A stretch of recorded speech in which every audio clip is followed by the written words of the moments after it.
Morning with Parker Kligerman, Jamie McMurray. I'm Adam Alexander. I said it. It's a playoff elimination race, and things are really tight, Jamie, at that playoff cut line. Yeah, extremely tight in the points. If you look from 5th to 12th, only 25 points separating all those drivers. Knowing that some guys might flip the stage today, do you take a chance? Do you try to get the stage points? What's their plan going to be? It's going to be really fun for us to watch from up here. And they have to do it at one of the most unique road courses in all of NASCAR here at the ROVAL. And it's one of these tracks that just simply has a diversity of corners. Starting in turn 1, where there's normally chaos. You saw the truck race yesterday. First lap, we had a wreck from the front of the field. It just invites you to roll too much speed in that corner often. And then it continues to the infield. And then you get to the new turn 7 from last year, the slowest corner on the racetrack, maybe sub 40 miles an hour, maybe around 30 miles an hour. Somewhere around there. First gear, you crank the wheel all the way to the left, and then you go through the banking, which would be the oval 3 and 4, to the final chicane here, which is a super tight chicane. They added a tire barrier there this year that slowed that chicane down. Possibly some of these drivers would be in first gear. I did it in the truck race yesterday. That was really slow. That would certainly change the lap times on this racetrack.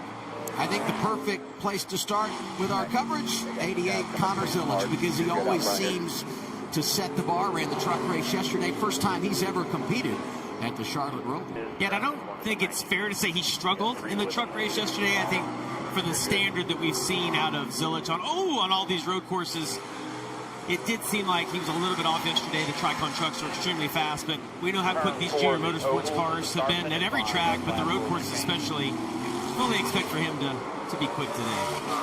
And you saw that little wiggle there over the top of the hill. It's just such an awkward corner over there where it's completely blind as you crest the hill, and before you crest the hill you have to start braking, but you can't brake too much. You lock the rears like he did, and now you see the car wiggling down the hardest braking zone on the backstretch chicane. You go from about 150 miles an hour down to 50 through this chicane, so you bleed 100 miles an hour in that braking zone. It's you're on the brakes so long you can count them. You know, Connor hadn't run this track, right, but got to run the truck race yesterday. It's such an advantage for him. I mean, over any of the guys that didn't run the truck race yesterday, to get laps on this track with the limited practice that we have, and you see he's already pushing that car. You can see in the braking zone, the back of it dancing, so he's got some good braking markers, fully pushing this car. Saw Marty Lindley there, the crew chief.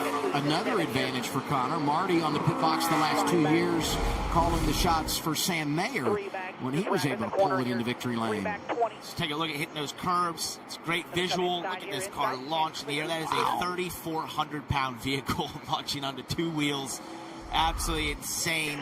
Let's take a listen to what they said on the radio. Hey, let's tell them to stay off the violent curves as much as we can today. They were breaking a lot of yesterday.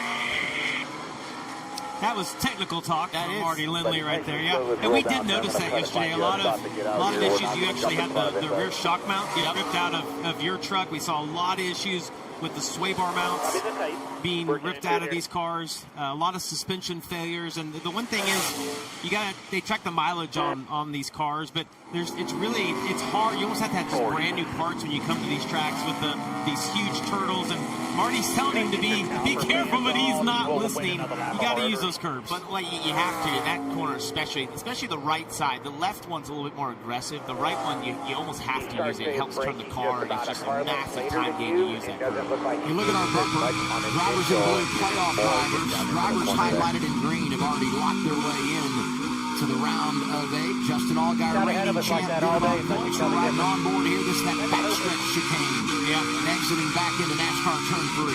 Heard massive wheel hop right there on the entry of the chicane, and Parker, it sounded like as soon as he got a turn, he got to the gas, it was massive wheel spin. I don't know that this early practice, any of that sounds good. And then this braking zone is probably one of the most difficult there is here in this racetrack. You come off the banking, it's super easy to lock the front tires. You try to you want more rearward brake bias to that corner, but then you want front brake bias for almost every other corner of the track. So it's just a really difficult place. And I love to describe this place as sort of a mix between a street course and a road course. You have this intersection we're going through now, very street course-esque, but a little faster than you normally have. There's a lot of elevation change, and then you get on the actual oval, and that's just high speed, obviously, with large braking brakes. I saw that moment in the 3 there. The faster guys are not using quite as much arc in the 3. A little bit straighter into the curve. Driving a little tightly there. They don't have that lateral free.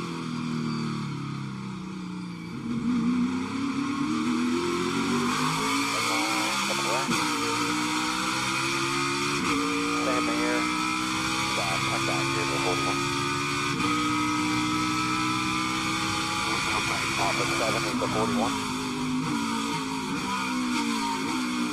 And then 5 back to the 32 that's struggling. 3, 2, here's 41, then 5 to the 32, 5, here's the 32. One more coming, one more coming. The 9, one more coming. After the 9, you're good back to Corey Day, whatever you got back. Nose act in the 9, 20 off of oval 2 now. Let's pick it up here. 8753 SPA. It's good pace. I see it. That's 57. You saw Allgaier jump on the board there between turns 3 and 4 of the oval. The change there happened because that's where the alternate start-finish line, so he's gaining on it, is the reigning champ. And this, a historic day for him. Allgaier today will become the 5th driver series history to make 500 starts all-time in Xfinity competition. And when you think back to where it all began, it was right here, Charlotte Motor Speedway, almost 17 years ago to the day. So it's been quite a career for Justin Allgaier, done so many positive things, winning in all different configurations, driving for Team Penske. Championship. The finish he was hoping for, right, involved in this crash. But he's served notice ever since. Is certainly 3 to 4. He still looks young, though. Like I really need to. You know, I see Team Penske, and here you see the graphic. I mean, most starts all time, Kenny Wallace, Jeff Green, Jeremy Clements, who eclipsed 500 starts earlier this year, Jason Keller, the other drivers over 500. But you think about Allgaier when he was driving for Team Penske, now driving for Junior Motorsports. JRM trying to do something today that has been done only one other time, and that was by Team Penske, and that sweep all the road course races and off-road in there as he misses that. One way to just adjust the track a little bit. Yeah, you see right there, that's the penalty zone where you've got to do your serve your stop and go if you miss the front stretch. One thing you want to be careful with, a lot of us suffered this in the trucks yesterday, was down in this braking zone. If you lock the front tires, you can flat spot them really easily. He actually locks the rears, as you heard him mention. Got a bit of wheel hop. So you're playing. That on. You're playing. You're playing with the brake bias a lot through this place. It's just you almost want 2 different sets of brake bias. A lot of these cars have levers where you can pull that lever back so you cut off the rear brakes and essentially add front brakes in the car and that sort of thing. So you're going to do that all day long, and every lap you'll be adjusting that bias because it's just such different types of corners that you're entering there around this place. We talk about today being an elimination race. We slide the playoff standings in. Major question marks for RCR. Jesse Love comes in 5 above the cut. His teammate Austin Hill 7 below. That's kind of the bad news, if you will. The good news is, look where they are in the bumper. 2nd and 3rd, the teammates from RCR. And you know what? Austin Hill at 3rd on the board, really, really good on the road. Has been his entire career. He is, and I like seeing this out of Jesse Love because I think he's a good road racer, but when I look at the finishes this year that he's had on the road courses, they've just been okay. And a lot of these guys that he's going to race, Sanchez has been really good on the road courses. A lot of those guys, Squabble's been good on the road courses. He's got a lot of work to do today. Has to have a solid day, and he's going to have to just have a really good day if he's going to make it in. Well, and in terms of competing with his buddies, I look at as they run laps here. Connor Zilic obviously P1 by about 4/10, which is a nice little track time yesterday, which we know helps in terms of running the trucks compared to Jesse Love. But when I look at the 5-lap average, that gap grows to about 8/10, 7/10, somewhere around there. So that's typical Connor Zilic, where that's what we've seen all year. It's not just that one lap speed, it's the ability to not fall off compared to the other cars. We saw that in Sonoma, where he and SVG were literally a second faster than 3rd place as we got 10 laps into a run. Zilic from JRM leading the way in practice. Teammate Sammy Smith out there on track as well. What's the story with that team, Carl? Yeah, the car might mean more than the driver at the ROVAL. That's what Sammy Smith told me earlier this week. Says if you've got to be a part of a team this weekend that maybe gets the car right, well, Junior Motorsports is, of course, the place to be, winning 8 straight road course races. Sammy said he's been working on the ROVAL for the last month with his driver coach, even before his disappointment at Bristol had Sim. This Thursday had an extra sim session on Friday. Sammy Smith, one of those drivers that we hear that really likes to over-prepare for a race like this. As far as pressure goes, Sammy said after their disappointment at Bristol, I realized some things are just out of my control, so I'm just going to lock in and control what I can control, even from the bottom of the standings. Well, he's going to have a little bit of work to do. He's 12 points down. And it's all good guys in front of him, guys that have all run really well on the road courses. But I like hearing what he's saying there. I mean, all you can do is put the work in, and then you might have to get a little bit lucky on race day. And the one thing that we know, chaos is kind of the word of today, and that will happen at some point today, and you got to stay out of it. A lot of drivers rooting against it. Sammy Smith might be rooting for chaos. Never know. Help him make the climb from the point south. Door, little check out the front, still even, his corner, clear behind him, next one, 2 corners behind you, plenty of room. Gonna be turning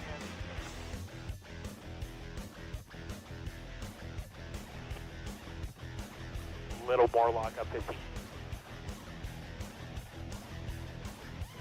Off.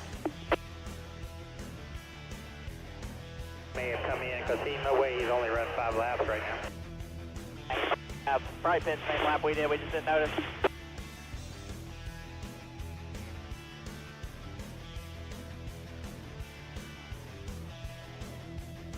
.87.90 was fast lap, last lap on somebody. The bus stop, so kind of overdriving the infield and then kind of underdriving the out NASCAR chicane. 10-4. Kind of working on myself here. Yeah, no, 10-4. Just giving you a general kind of idea of what you need rather than trying to fine tune it. 5, 6, 7 is where you're going to lose probably your most time. Just don't overdrive your 7. Stay as far right as you can off a 5 and just get set up for 7. Switch is where you need them. How's the motor to recover quicker? Copy. One of your brake levers or something through the infield, just see what it does for your balance so you know what you have for the race. Trying to run this out and just learn the whole time.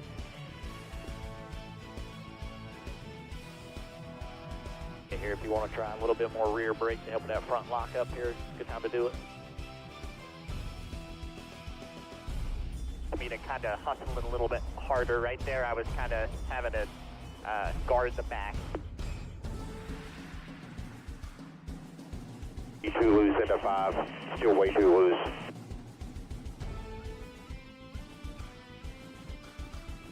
9.5, best is 88.6.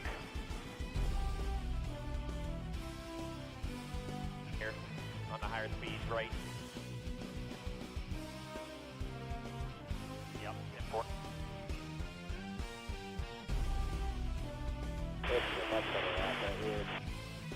Yeah, it looks like it. I don't know if you want me to go to the rear. Did I lock it up pretty big into the chicane here at the last lap? All the rear you can stand until you start locking up rears and then go fronts a little bit.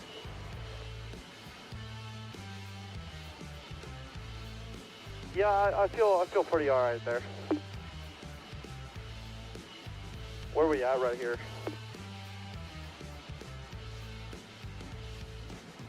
I went around already. Go another round. You got plenty of room to go another round. Just buried. I thought they should have put the cans Dragging behind the cans. car. Oh, totally. Yeah, a little shoe polish on the windshield. That'd been good. NASCAR inspection might have said no thank you on that. You know, when you look at it, NASCAR said you guys are allowed to the road courses have not been great for Harrison this year on speed, but they've always found a way to manufacture something out of it. And there he is coming through that chicane on the front straightaway. That is something you will see all day today. It's locking that left front tire as you come off the banking. The tire goes up in the wheel well, and then it doesn't set again as you try to brake even harder, and it's just a really awkward brake zone that you can seriously hurt a tire doing that. He'll be lucky if that doesn't have a flat spot. Let's take a listen to his radio. Or what? I feel like we need to put our second set on. I'm shooting it down now. I can help you there. I think we should. The big on 4 and lap 1, but I want to get lap. Before that one, I was about to bring it anyway. Alright, It's gonna be small, but it just grabs super easy. it's gonna be a problem while you're trying to right now. Right, so he's basically referencing that flat spot and that vibration you start to feel because if that left front tire, you'll lock it possibly into turn 7, into the backstretch chicane, and then especially into that final chicane there. And so when it starts to get that flat spot, it starts to have that vibration down the straightaway, and then it finds that flat spot every brake zone you go into, and eventually you just have to give up and go to the next set of tires as they're doing there in the 25. Look at that cut. See it? Miss Burton. She was ready. There you go.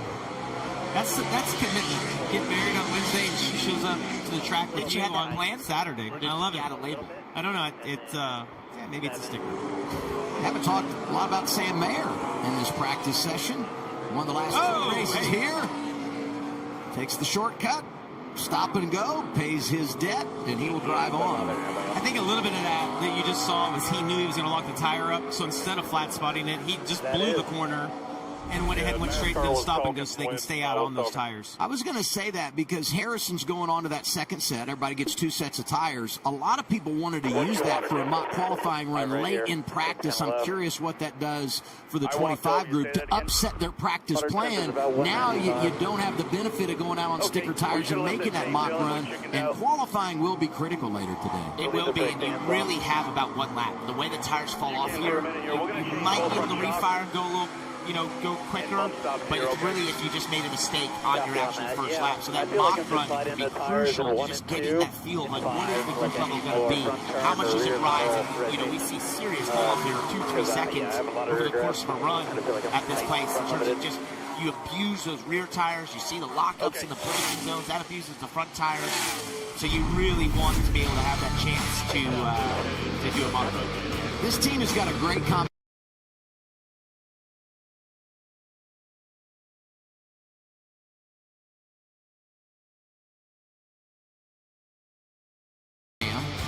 Look the other way. I'm not looking. Look the other way.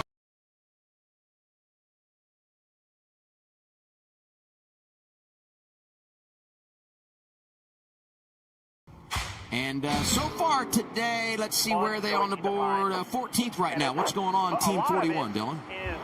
Well, and Adam, you mentioned that Sam has won the last 2 races here, so he's got great notes on his end. His crew chief, Jason Troncheri, who we saw a bit ago, was at Colleague Racing when A.J. Allmendinger reeled off 4 years in a row worth of wins here. So the two of them together feel really confident in combining their notes and what they were able to bring to this Haas group. Jason said that on the sim, they gained multiple tenths of a second per lap, just implementing both of their own individual setups onto the sim compared to what this group had last year. So sometimes, though, as you guys know, that doesn't always translate on the racetrack. They've been battling with drive and front grip, so they come back in here after just a couple laps. We saw him miss the chicane on the front stretch, so trying to get it dialed in. They were optimistic about it coming in, but it sounds like maybe a little bit more work to do in the 41. I love the driver's one here, the crew chief is one here, and if you go all the way back to the first race on the ROVAL, Stuart Haas got the victory in the form of Chase Briscoe. Let's go to the one, driven now by Carson Kvapil.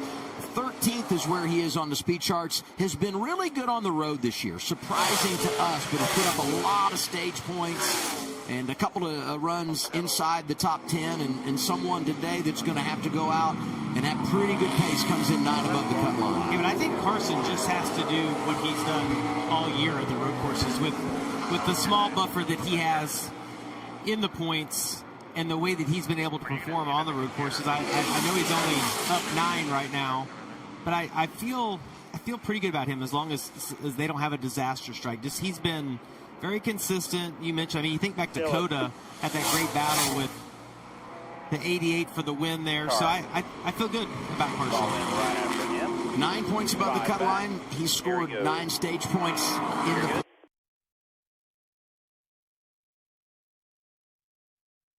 Somebody got the side pad. He's in the rear, calipers 250, 275. Sage Carl, nothing behind him to the start finish line now, so let him go and then he can roll. Into one now is Burton, Harrison. On the right-handers. Yeah, I mean, we're definitely carrying more speed off the banking, which kind of leads me to think that we're probably hitting the brakes right as soon as we bury, like, hit the transition.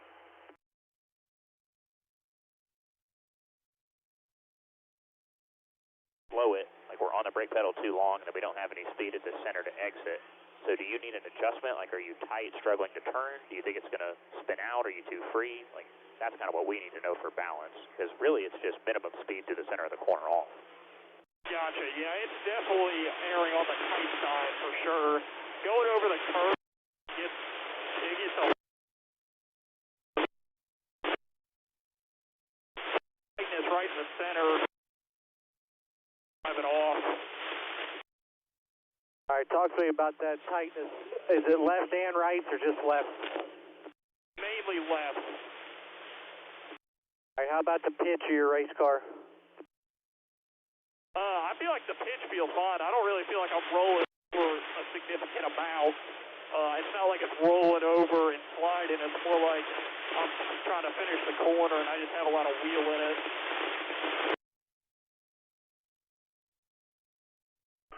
Sometimes you ease into it there.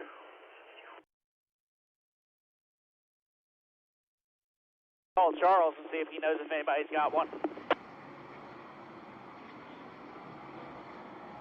Is on 2, so you got to mess with him?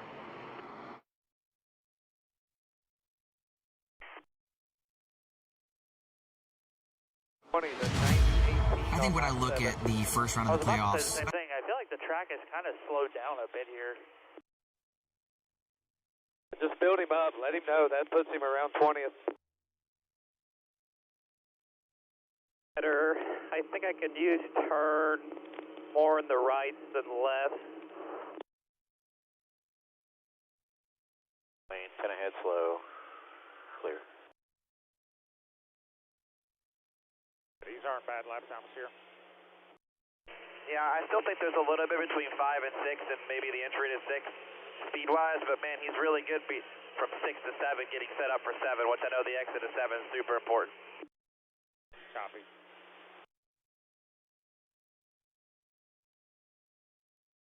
He missed 4 and was wide and had to lower back up to get back online for the short shoot there.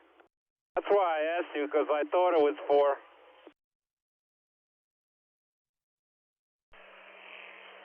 We'll go straight through here, hustle through here, just go straight. about our current playoff format is the elimination races, and when someone has that Game 7 moment, walks it off. We've seen it the last couple of years with Sam Mayer. I don't know that you'd call it a walk-off today, only 7 below the cut line, but Austin Hill definitely going to have to perform today if he's going to get to the round today. There's been so many great stories of the walk-off win and people making it in, but there's also been so many of those heartbreaking stories where you see somebody miss it by just a few points, and those interviews are so hard to watch post-race. We'll have plenty of those today. Think about last year. Joey Logano leaves here, gets home, Wow. and he's out, and then gets the call based on inspection. Look third to fifth too, Parker. Austin Hill, Sammy Smith, Nick Sanchez, all drivers that come in below the cut line, but top 5 on speed and practice. Brought their A game. That's exactly what you have to do in this position, and I can tell you from experience being there, leading a race in a must-win position, it's the most intense, most amount of pressure I've ever felt my entire life in a race car, knowing that you just simply had one option, that was try and win that race. You had to be perfect, and it starts here in practice. You got to be perfect here, you want to be perfect in qualifying, and you've got to put together the perfect race if you want to go fight for a championship. What's up, Team 21, Carla? Gotcha. Yeah, Adam, Austin Hill told me this week he doesn't really feel like he has to win today, but he does feel like he has to keep an eagle eye on the guys around him at the cut line. Mentioned the 8, the 1, the 48, and of course even his teammate Jesse Love, especially those guys that are known for being a little bit better on road courses. Now, Austin Hill, kind of looking at his performance from Portland to gain a little bit of confidence going into this race. He said that Portland was historically his worst road course on schedule, but this year they managed to run top 2 all day, finished in the top 5. They're hoping for similar results today. As far as what he's feeling in the car currently, though, of course, he mentioned all the wheel hopping we're seeing during this practice. Said he was a little free on rear lateral. Drive off is where he felt the rears buzzing, but mainly is asking for more straight line drive. Austin Hill is third. Thank you, Carla. Sammy Smith fourth. What's the story there, Dylan? Yeah, so Sammy just came into the pit area, and there was some radio about potential issues on the left front. Take a listen. Jump track bar with it or something. This one doesn't say any stuff really. It just kind of flops around a little bit more with those games. Like it got out of the last one, it like something either, I don't know, something feels either broke or something. So they weren't sure if it was just a left front flat spot or if there was something broke. There isn't a real big sense of urgency to try to fix anything. The spotter and Philip Bell, the crew chief, came on the radio and both kind of validated that there was a lockup, and they think it probably was just a flat spot. So nothing majorly concerning, it sounds like, but we'll keep investigating the 8 here and update you if anything needs updated. Dylan, that's really interesting because that flat spot, it is an awkward feeling. And it will send a vibration to the car. It will make you feel like something's wrong, almost broken, because you literally have a square part to a round tire. It's essentially what it is. And as you're going around this racetrack and those tires are turning 4,000 RPM rotations per minute, 5,000, 6,000, it's going to have a very awkward feeling. And so for the team, it's concerning. But if they see that flat spot, it's almost a bit of relief. Like, okay, nothing's broken. We just flat spotted the tire. 10-lap average is in. Sammy Smith, the best in that category. Put an asterisk on that, though, because Connor Zillich and a few others have not done the 10-lap run. I look there, Shelton Creek's second 10-lap average, and that's something that could be significant because he's 21st overall, so they want some long-run speed. And here's Nick Sanchez, and you see the graphic. So good on the road. 5th at Chicago, 4th at Sonoma, 3rd at Portland. He has adapted to this style quite well, and based on what you've done here over the years in this car, notes got to be pretty good for this organization. Definitely, and I talked to Nick this week, and as he was doing his prep, and talked a little bit about the chicane and that sort of thing. And, you know, he's just one of those drivers that does an immense amount of work behind the scenes and does the correct things in his preparation, and then it shows when he shows up to a track and goes fast immediately, right? Like that's what stuck out to me. Like, never been here before and was able to run such a fast lap right off the truck. That's super impressive and also very committed. And I think that's a great example of, like, when we talk about prep and what you do as a driver and why you do that, it's to have the moment that he's having, which is you show up and immediately you're in the top 5. And you're like, that's why I do all that. That's why I put the effort in. That's why you focus on doing sim and trying to relate things to real life. And that sort of thing is just important as we take a look at that side skirt. The side skirt, yeah, the curbs, obviously it's bottomed out right there. Hang on. That is some air. Yeah. Using all the curb he can. And that, I mean, as a driver, that's what you do. You'll go in and use more or less, see your lap time, see how the balance is affected. The cars don't turn well at all when the one side's completely off the ground, but it's kind of about getting the angle that you need, and when it lands, then you try to get the car to turn. Well, a NASCAR Xfinity car, like a water buffalo in a China shop when you go road course racing, it doesn't want to do anything you're asking it to do, not turn, not brake, and that's why you find yourself slamming over curbs like that. You know, I've always said in Water buffalo. Yeah, I know. It's an old analogy. I've always said in sports, it's easier to play with a lead than to try and come from behind. These are the drivers that are trying to bridge the gap. Sammy Smith, Harrison Burton. But whatever you think.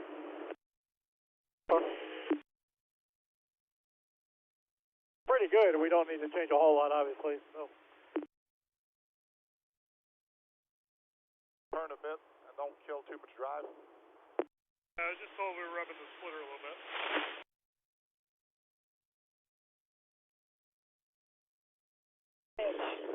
Both sides.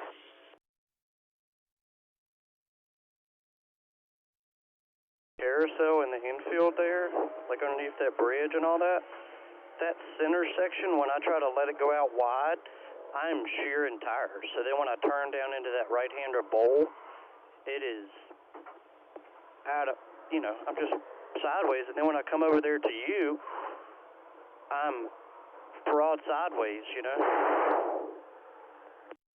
Yeah, the exit out of turn 5 is my most worrisome right now. I mean, the car's extremely upset when you get over on the red, white curbs. I mean, we can't stand any more of that. I mean, it's already, that's max upset right there. It's doing that even before I get there, and then you're just seeing the outcome of it. But anywhere that it's flat right there, or you have to switch direction really fast, it just does it so fast, I'm upsetting it. Like, that's what's killing me in the bus stop on the back straightaway.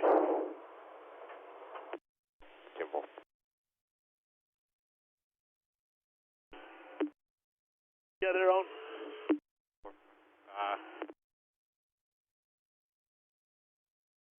Just probably finish this one out and do one more. Copy that, I'm good with it. Copy, I'll get it when he gets to alternate. 7.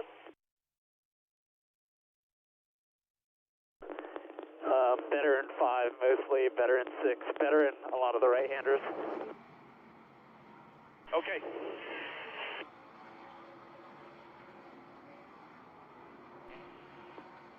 Yeah, I can turn it off. So you might be able to put a little bit of front line. Back at Charlotte Motor Speedway, racing the ROVAL later today, looking at the 50 of Preston Pardis, which reminds me, we've got 42 cars here this weekend. Only 38 make the show. This is as big a lineup as we've had, trying to qualify into an Xfinity race since Chicago back in the summertime. Down the back straightaway, Blue 9, Connor Mozak. Smart move. You don't want to do that. But when you know you're in trouble, hey, there's a ton of runoff. It's practice. We call it practice for a reason. You want to find the limit of the braking zones. It's the best time to do it. You know, take your penalty there by stopping, but it doesn't really matter. It's practice and live on to doing our lap. Yeah, Preston's had a little bit of contact. You look at the right side quarter panel. I see some blue paint on that, so it's somewhere he's got really close to the wall. Hey, while we were in break, we heard some concerning radio. 25 Harrison Burton, but he's back on track, which has got to be a good sign. Here's some updated radio. Let's get the latest. That's as well, because they will vibrate. It wasn't a shake thing, it was all metal, correct? Correct. And the engine stumbled really bad. I think it was fuel pressure. And let's send it back out, and we'll see if you can make the problem happen again. Yeah, so the fear is that it could be oil pressure. If the pump belt comes off, you see the oil pressure go to 0. Obviously, the gauge would turn red. I thought you had a good point, Parker. If it's fuel, you know, maybe the cable breaks, or maybe it's just starving fuel, the pump's not working. Him going back out and being able to run, they'll be able to figure out if it's the fuel's fluctuating. If it's a temperature thing, you wouldn't shut the engine off. It's not a big deal. It could just be that you had debris on the grill or something. But the two you'd worry about, obviously, with the oil would be the big concern. And to just add more complexity, that could just be a broken gauge. Right. They break all the time. That's what you're rooting for, right? Yeah, that's what you're hoping. Eric Almirola back in the 19. One at Bristol. There's one on the road. Delivered a couple of summers ago at Sonoma. And, you know, Justin Bonsignor was in the 19 last week at Kansas. Didn't get the finish he deserved involved in that crash, but he was flirting with the top 10 for sure. And always high expectations when the old safety valve comes out of the bullpen. Eric Almirola. You know, mentioning him, he's run 11 laps right now. 2 seconds fall off from his fast lap to where he is right now. And that's so much fun, I think, Parker, as a driver, knowing. Like yesterday, the truck race, when the caution came out with 2 laps to go, and we saw all the leaders pit. Yep. You just haven't seen that in so long. It's awesome to see. And today, we get some of those late race cautions. You don't have to worry about most of the guys staying out because tires are worth so much here that you're going to come in if you haven't set in the pits. And for those long-time NASCAR watchers, you can relate this to before Sonoma being repaved, how that track had immense tire fall off. This place is very similar. For whatever reason, the way the asphalt is, the aggregate of it, it just destroys the tires, and it saps performance and life out of them really quickly. And for those drivers who are trying to make this race on time, talk about a high-pressure lap. They might get one chance, and that's the best the tires are going to be, and you got to nail that lap the first time by if you want to make this race.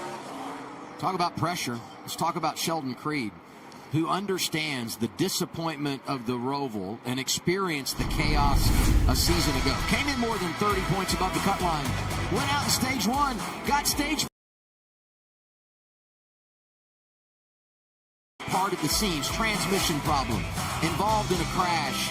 Eventually issues under the hood that they couldn't recover.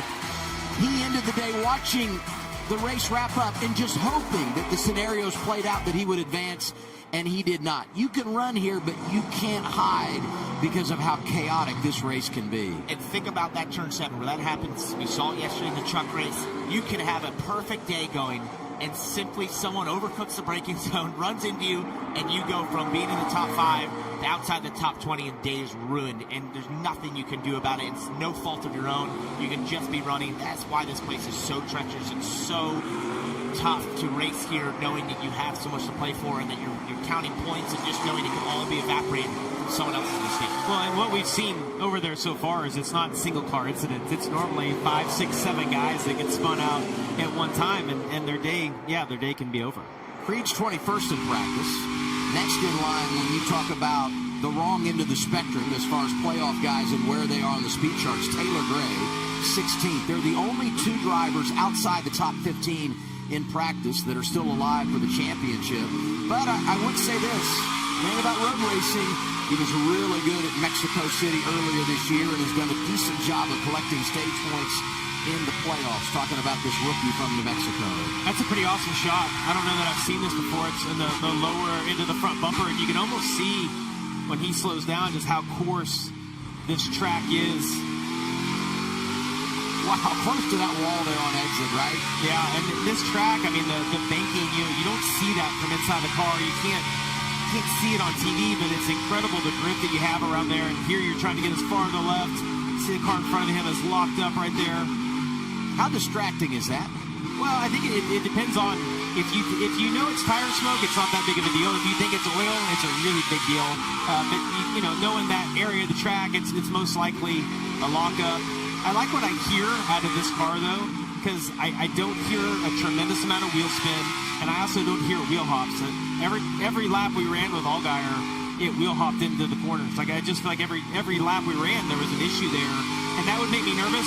You know, unless they can get the bias adjusted or figure out, you know, what he needs to do. But this car sounds into the track, not a lot of wheel hop, and not a tremendous. He's doing a good job managing the wheel spin on exit. The other thing this camera does a good job of is introducing you to those subtle elevation changes in the infield, which you would swear do not exist, but they do. You use the word subtle, and when you walk the track, it's not subtle. You're like, whoa, this is That's because you're out of shape, Paul. Oh, that's true. I'm not the runner that you are. It truly is fascinating. Amazing the amount of elevation change here. When you look at it, you look at a map of this, you think it's like this totally flat parking lot, right? Yeah. And it's just not. There's a ton of elevation change, and that can from 5 to 6 to 7. That 5 to 6 is completely blind in the car. You cannot see a thing. As we get later in the day, especially when this race starts, the sun will be directly in your eyes as you crest that hill as well, which adds a bit of complexity. So this place, it's a big lockup. Yep. And you will see that every time you go down the braking zone. Adam, you were asking about how distracting that is. Even when there's not big lockups, I think every time you go in that braking zone, there's puffs of smoke from cars that just slightly lock up that tire. It's just such a difficult braking zone. Allgaier's jump to the top. We'll follow up on what the 7's doing in a moment. First, down to the garage and Dillon.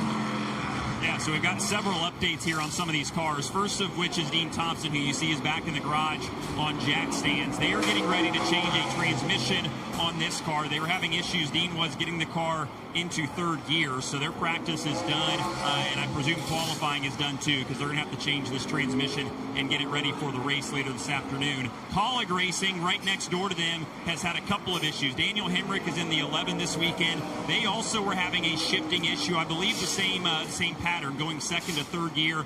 They are back in the garage trying to address what exactly they need to do on that car. And then Daniel Dye in the 10, who is right next door right there, he wheel hopped and broke a rear axle. So his practice was done very early on after just 5 laps. For the second week in a row, he's had issues in practice on this race car. So they are trying to get all of that sorted out back in the garage area. And we also have an update on Harrison Burton.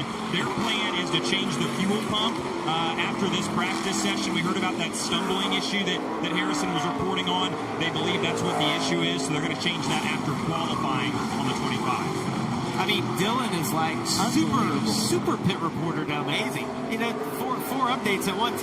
I think that my biggest concern coming into a weekend like this when there's so much on the line is the part failure, because it's so out of your control as a driver or crew chief or a team member. Like we saw that. I mean, you just don't see that many issues in practice. And we saw the same thing yesterday in the truck race and truck practice, partner. Well, for the 25, though, I'm very glad to have found that now. Right. Yeah, that's good points. If you want to not sleep, like that's the type of thing that doesn't help you sleep at night, knowing that that's sort of, if you didn't catch that in practice. And it's a long day, yes. So just hang in there. All right, 9 minutes to go in practice. They're working on Sammy Smith's machine. I think it's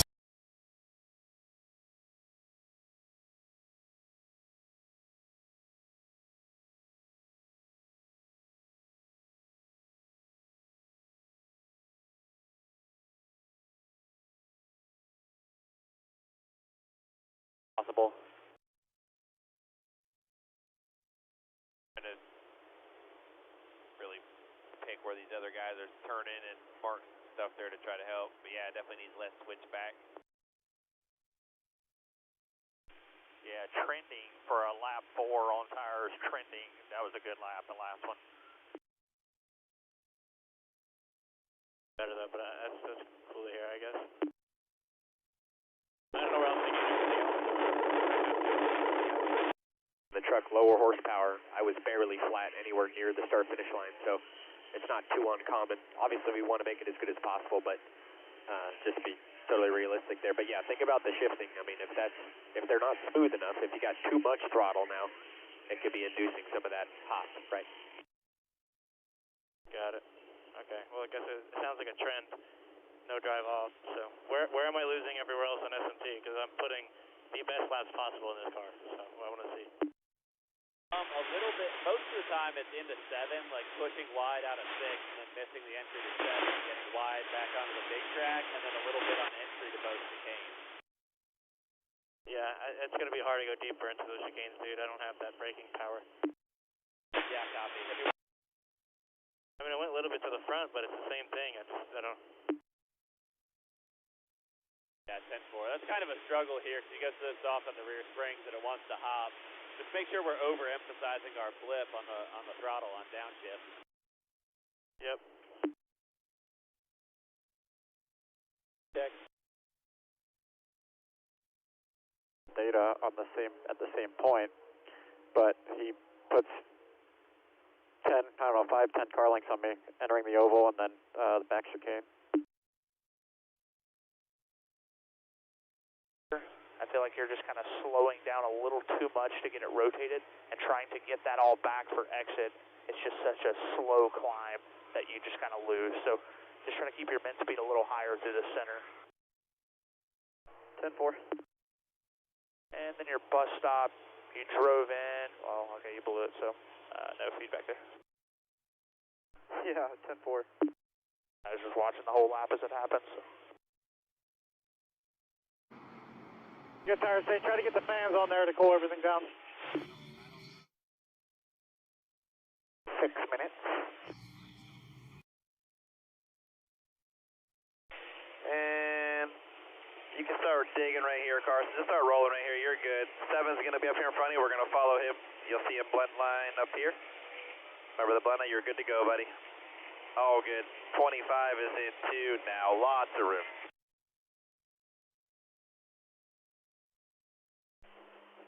Same deal.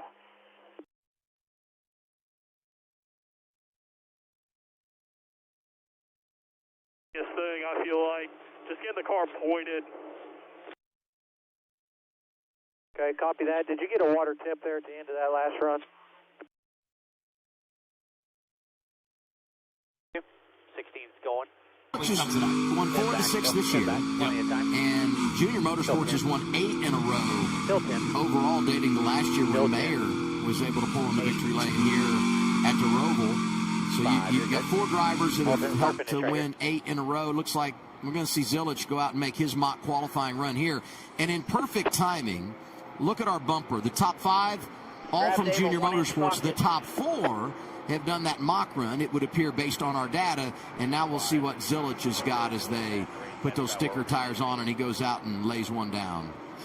Speaking of stickers. The wind stickers, it just looks so ridiculous. Well, we're going to find out what the track has in it, because we know Connor, by far the quickest, by 3 or 4 tenths in race trim. Now we get to go out and see what he can put together for a Q run. Still with 4 minutes to go in practice. And then we'll reset 2 groups to qualify.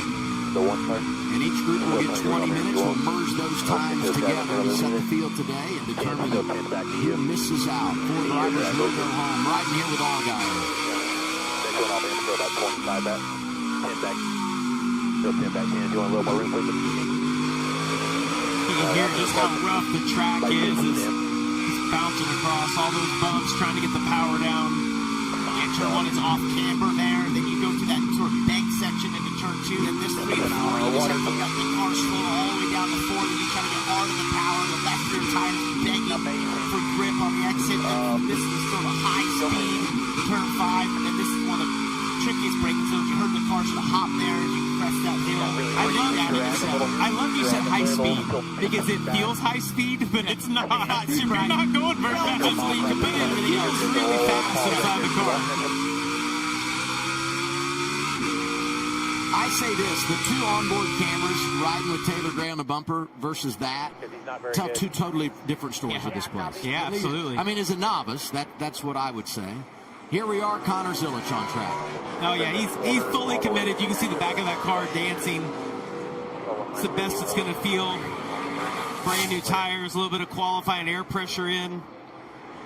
He's got clean track ahead of him. Yeah, note where that alt-start finish line is as he goes out and makes this mock run between turns 3 and 4 on the oval. Saw it sort of pick up the left front tire there through turn 2. That's just because you run sort of soft springs at these road courses in the rear of these race cars to try and allow it to put the power down and drive off. It makes the car a little tighter to the corners, but sort of the compromise you have to have in these Xfinity cars to make them have longevity over the course of a run. They can go really fast with high, big rear springs for one lap, but you'd be paying the price just a couple laps. If you could have a qualifying setup, it wouldn't be this. But the compromise, if you want to be good on lap 10, is that it's going to carry the front end just a little bit in situations right here. Top 9 are all Chevys right now. Jesse Love made a mock qualifying run. He's up to 3rd as Zilich makes his way down the back straightaway through the chicane, 10, 11, and 12. And he'll come back to 13 and 14 on the ROVAL, and this is where he'll hit that alt-start finish line. There's a white line on track. There it is to the top. Zilich, 125.57, almost a half a second quicker than what Quapple put on the board. I mean, it's honestly the same delta that he had in race trim. And but Parker, I think your point was so valid, is that it's not the single lap that makes him so good. It's when you get to lap 10, because honestly that difference is even bigger, I feel like, as the run goes on. So he can put 1 lap together, but what makes him special is as you get later into a run. And look, half a second, that's a wonderful gap. If you put that on the board, you're like, yeah, thank you very much. But it's to your point, it's that grows as you get longer in the run. He just doesn't abuse the rear tires. Somehow, he's able to go as fast as he does, but not hurt the rear tires like everyone else. And so it's just incredibly impressive. Zilich was backing in, and you saw just behind him on the pit lane, Brandon Jones had been out, made his final run of practice, and they're going to settle in and reset for qualifying as well. Plenty of momentum for this team. 2 wins so far, 2025. To the first right-hander is what you're saying. So as he starts putting wheel, it just needs to be faster there. Yeah, that's right. It's like he's just trying to do too much. It's like he's trying to get in there deep. And as he's Martinsville, that's the elimination race in the round of 8 to determine what 4 teams will move on to the championship 4. And we go to Phoenix, which is one of his better racetracks and a place that he's also been to victory lane. So, you know, Brandon doing great things in his return to JGR as Quapple locks it up. Well, not just did he win at Phoenix. If you go back, he beat like maybe one of the best ever. Yes. He beat Kyle Busch for the win that day. And I won't forget. I remember watching that race, and that was kind of the moment for me that I was like, Brandon's a special driver to be able to outrun Kyle Busch at this track. And that was when they were teammates. So you know that the equipment was terrible, right? Totally.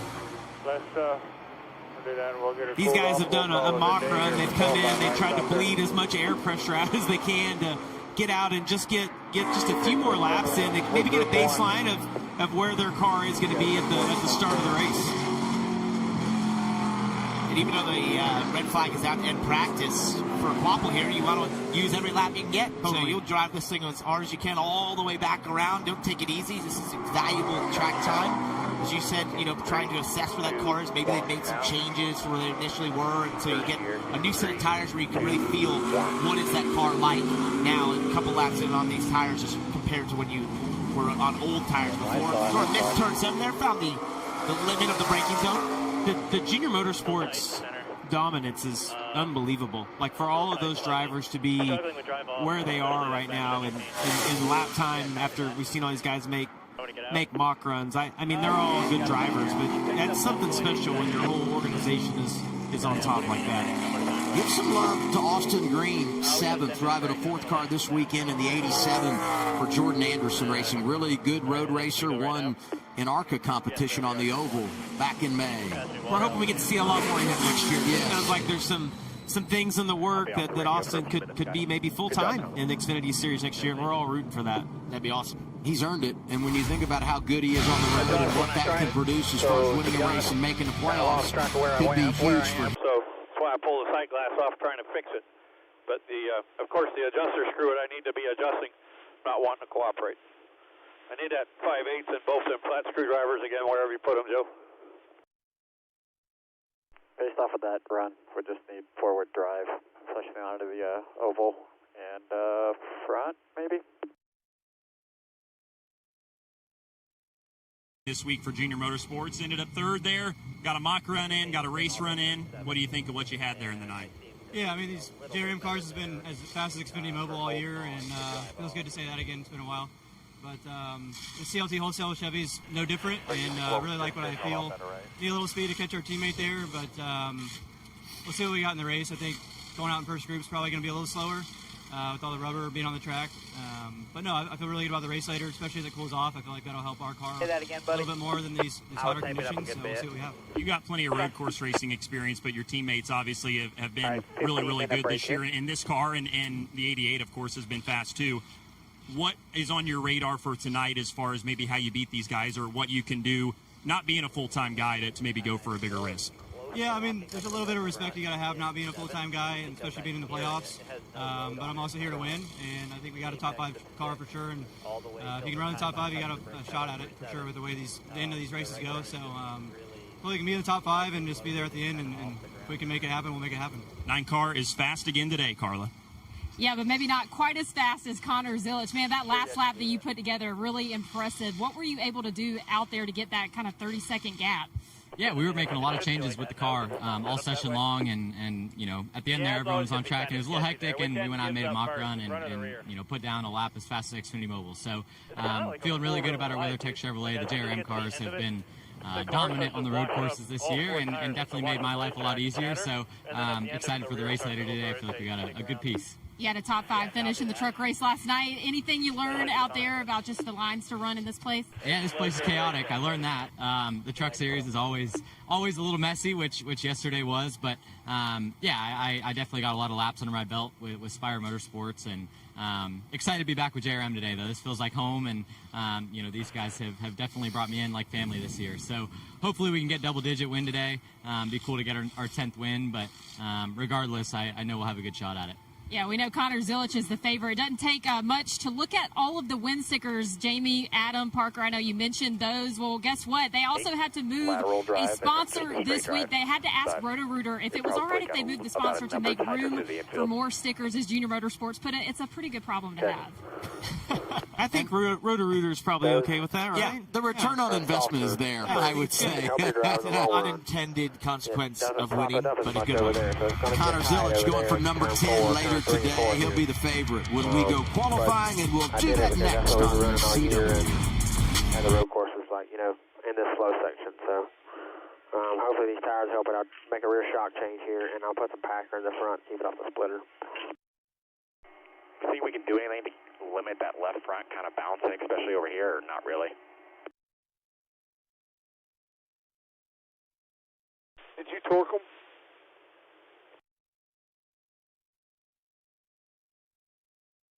All you can, and then match your first lap from the mock run, then bring it straight to us and we'll cool down. Okay, well, let me know. I mean, you're going to have to wait till I get past it, so if I run a good enough time, I'll maybe do one slow lap and come in, you know? Yeah, copy that. We are going to wait a minute to go out, so there's going to be a couple times on the board we can compare to. Okay. What'd you say, Will?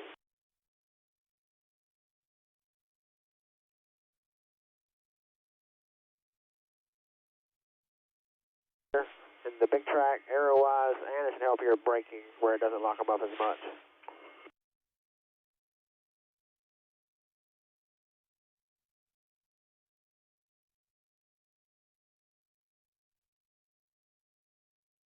The one lap here, or you want to run one lap and come back and pull it down? What do you think? Probably just one lap is fastest? Probably. I mean, you know how this goes. Your first lap here is going to be your best lap, most likely. All right, then I just plan on one.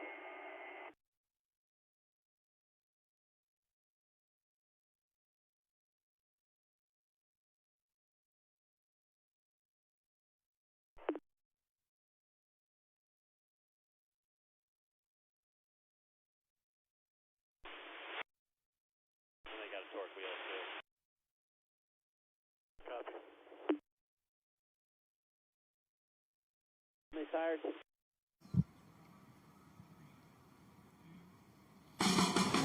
Back at Charlotte Motor Speedway, where today Justin Allgaier will make his 500th career start in the NASCAR Xfinity Series. He is the defending champion, and every time he climbs behind the wheel in the playoffs this year, he'll take his two daughters with him. So for me, every year, as much as I look forward to the playoffs, I probably...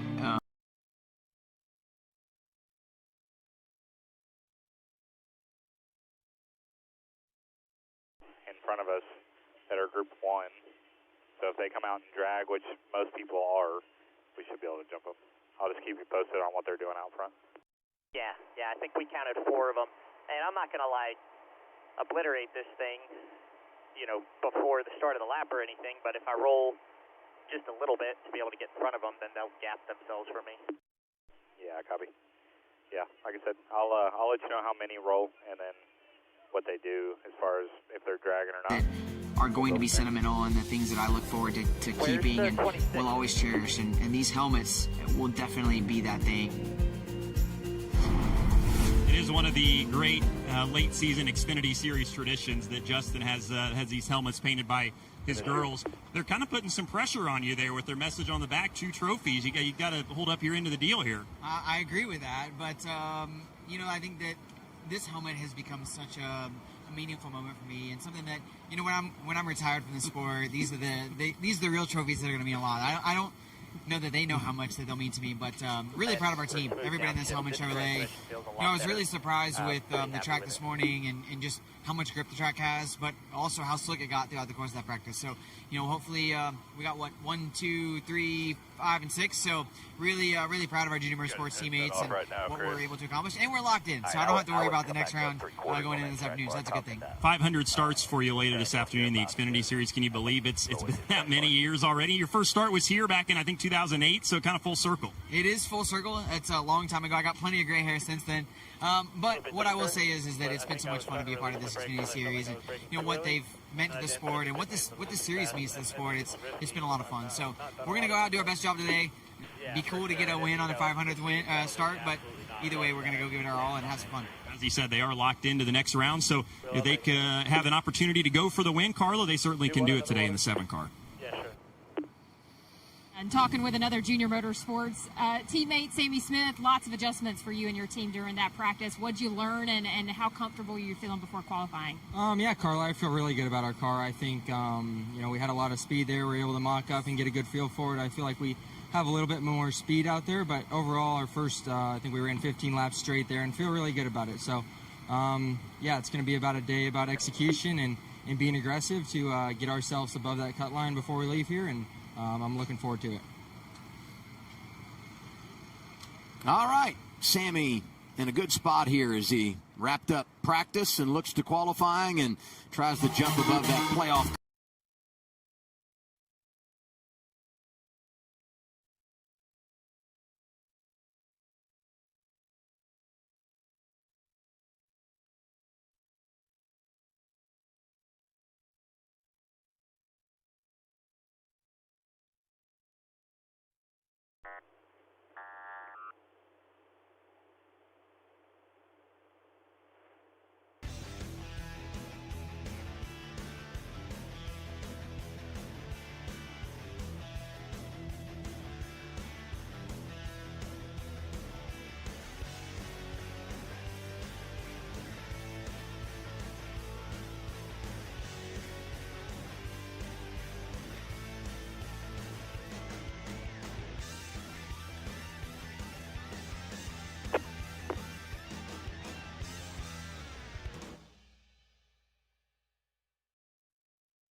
Turn your power off.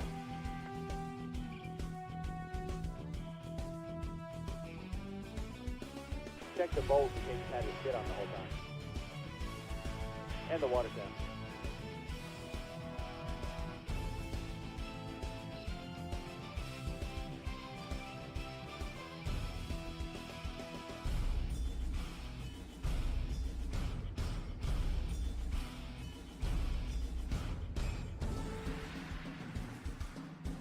Sitting here so it doesn't kill the battery.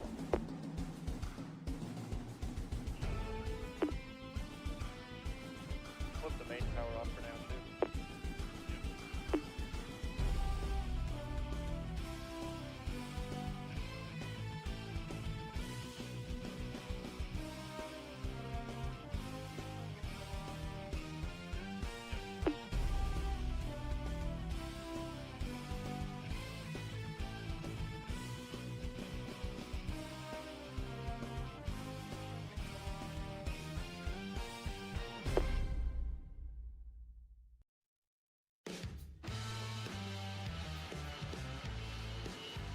To the start of Group 1 and 5 minutes on the work clock.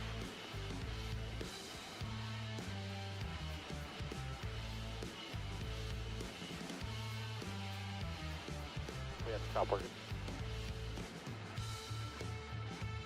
Stop. 4.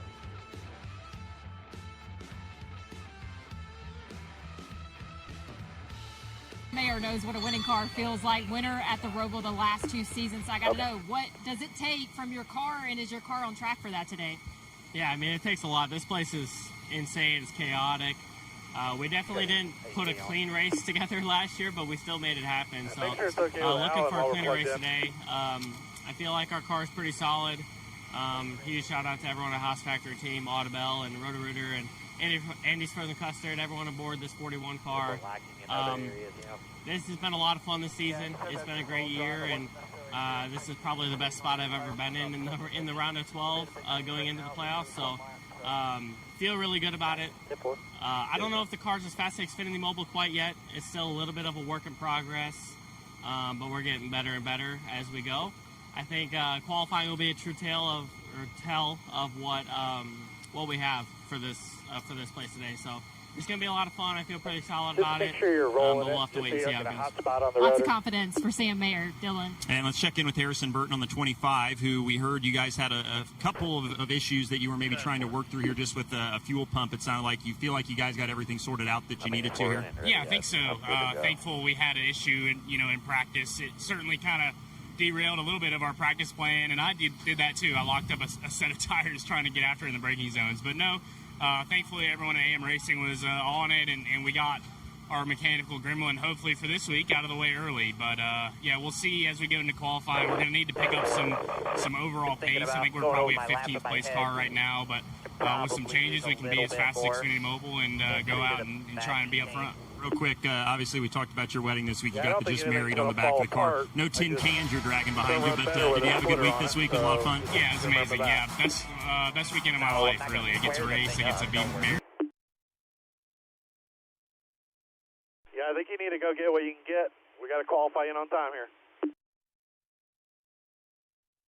Yeah. Don't have a countdown, but we're probably close to 2. NASCAR Xfinity Series at the ROVAL.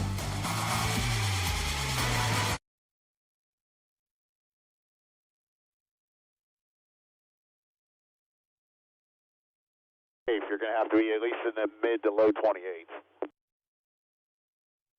Yeah, that's what I think too. I adjusted my brake bias a little bit, so maybe I can not lock up the left front here. And then, yeah, I'm just going to have to try to maybe brake a little bit later and harder initially and just make up a tenth or two whenever brake zone. Yeah, copy. Biggest thing, these big old heavy cars, is just getting that initial brake pressure and then being able to fade off of that once you get that initial brake pressure into it.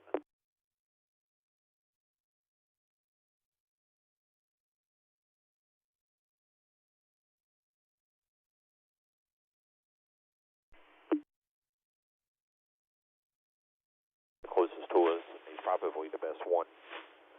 This group, there's a couple other good road racers in here, but we we could probably easily get with the 87 more than anybody else. Yeah, 10-4. I didn't know if he was in our group or not. Yeah, he is. 10-4. We'll plan on that. I looked at the sheet. We're definitely a lot better. Just need, if we could pick up another 7/10, it'd be pretty close. What did 00 run on his second lap? He slowed down a lot too.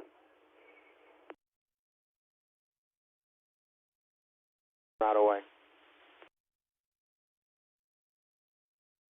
If all you've got is in that first or second lap, that's all we need. So just keep an eye on your water. Put together one good lap for us. Yeah, 10-4.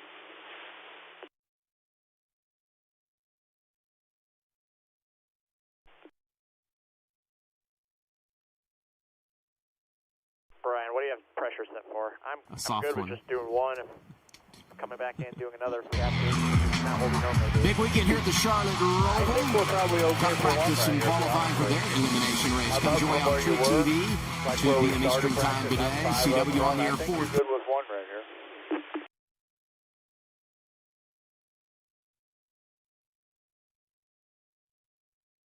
14, only one's rolling with you.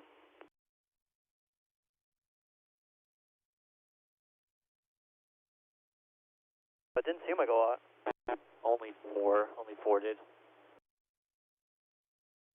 I mean, the track's only going to continue to get hotter.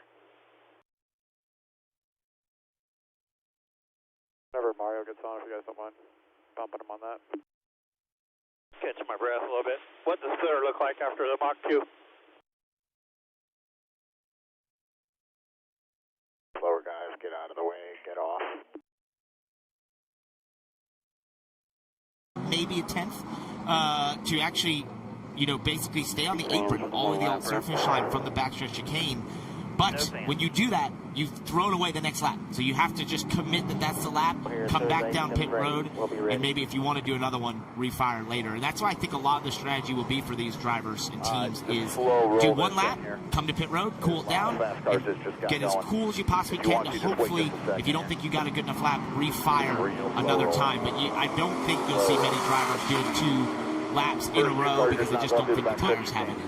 Well, they might, but they'll be slower. Yeah, they will be slower. The only reason you want is if you had a massive mistake on that first lap. Otherwise, if you feel like you've done a pretty good job, you're going to come to pit road immediately. I think the alt start-finish line is a great idea. I think it's super awkward as a driver because we're just so acclimated to the start-finish line being where it starts, and right here, Kaz Gralla, like your lap is getting ready to start, and it's just such a different mindset.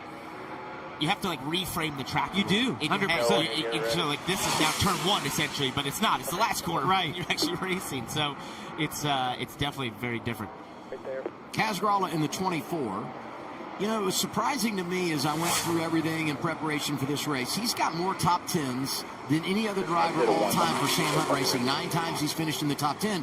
And as we talk about Sam Hunt, a driver that has done so many good things for them over the years, Corey Heim, we have to congratulate Corey, who won the truck race yesterday here at the Charlotte ROVAL, locked into the championship for his 10th win of 2025. That's the most ever in a single season, so congratulations to Corey. That was the first of random Adam facts for the show today. There were a few there. Corey, possibly the most difficult win of the season. Crazy. Getting wrecked in turn 1 to coming all the way back, just absolutely insane.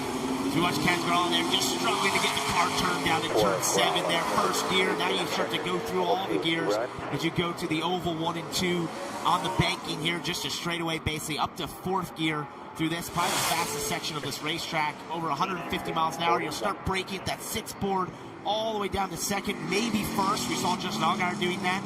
Some drivers will choose to use 1st gear down here and then back accelerating here, and we'll see if he stays on the banking or chooses to use the apron. He's going to stay on the banking here. I couldn't wait to watch after you sold it. Yeah, I know. The anticipation was too hard. Was really high for me as well. I did it in the truck yesterday. Where'd you qualify? Not well, Jamie. 16th. Thanks, Jamie. You should have stayed on the track. That's not what did it. My goodness. You know where it came from? It was a couple years ago. Ty Gibbs did it, and it's when we all saw it. So in the sim, Jamie, do your preparation They're laughing at me. They're all making fun of me up here. Ty Gibbs is a really good road racer, I'd say. I was waiting on you to throw that out. I'm like, man, can't wait for him to say yesterday. It's a hostile work environment up here. There's Andrew Patterson, 32, trying to make his way into the field and race for the first time in Xfinity, looking to make his debut. Oh, no, there's something wrong there. That tire's loose. Wow. It's loose. It's falling off.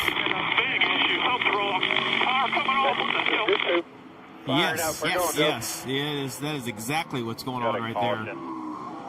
Well, here's the problem with this. He pulls off, you get a caution. You talk about the importance of going out and knocking it out of the park in one lap. You're out there, you're up to speed, you're grinding, and boom, caution comes out, you can't finish your lap. Now, as of now, everything's okay, but there's the caution.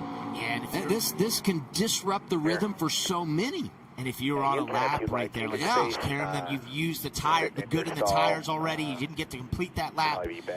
Oh, that's really tough. Populated, but there's plenty of room for everyone. Oh, it's not. The wheel didn't come off. It's like the tie rod has come off the spindle.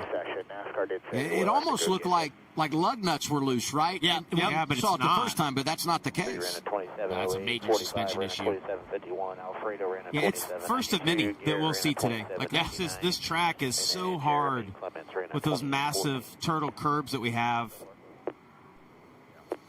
It looks cool when we're hopping over those curves, but you have to remember it's a 3,400-pound vehicle. And I think the amount of force going through that suspension and through that chassis is just so immense. Well, and that braking where it did was almost a blessing, because if that happens on the oval, when you're at high speed, it's a massive impact that you have. Yeah, he did a good job keeping that race car out of the barrier. Here through turn 2, looks normal. It's basically as he went into 3. Yeah, it still looks good right there. But when he goes back to the right here, I So think a that's when little we'll bit see of forward drive off of 4.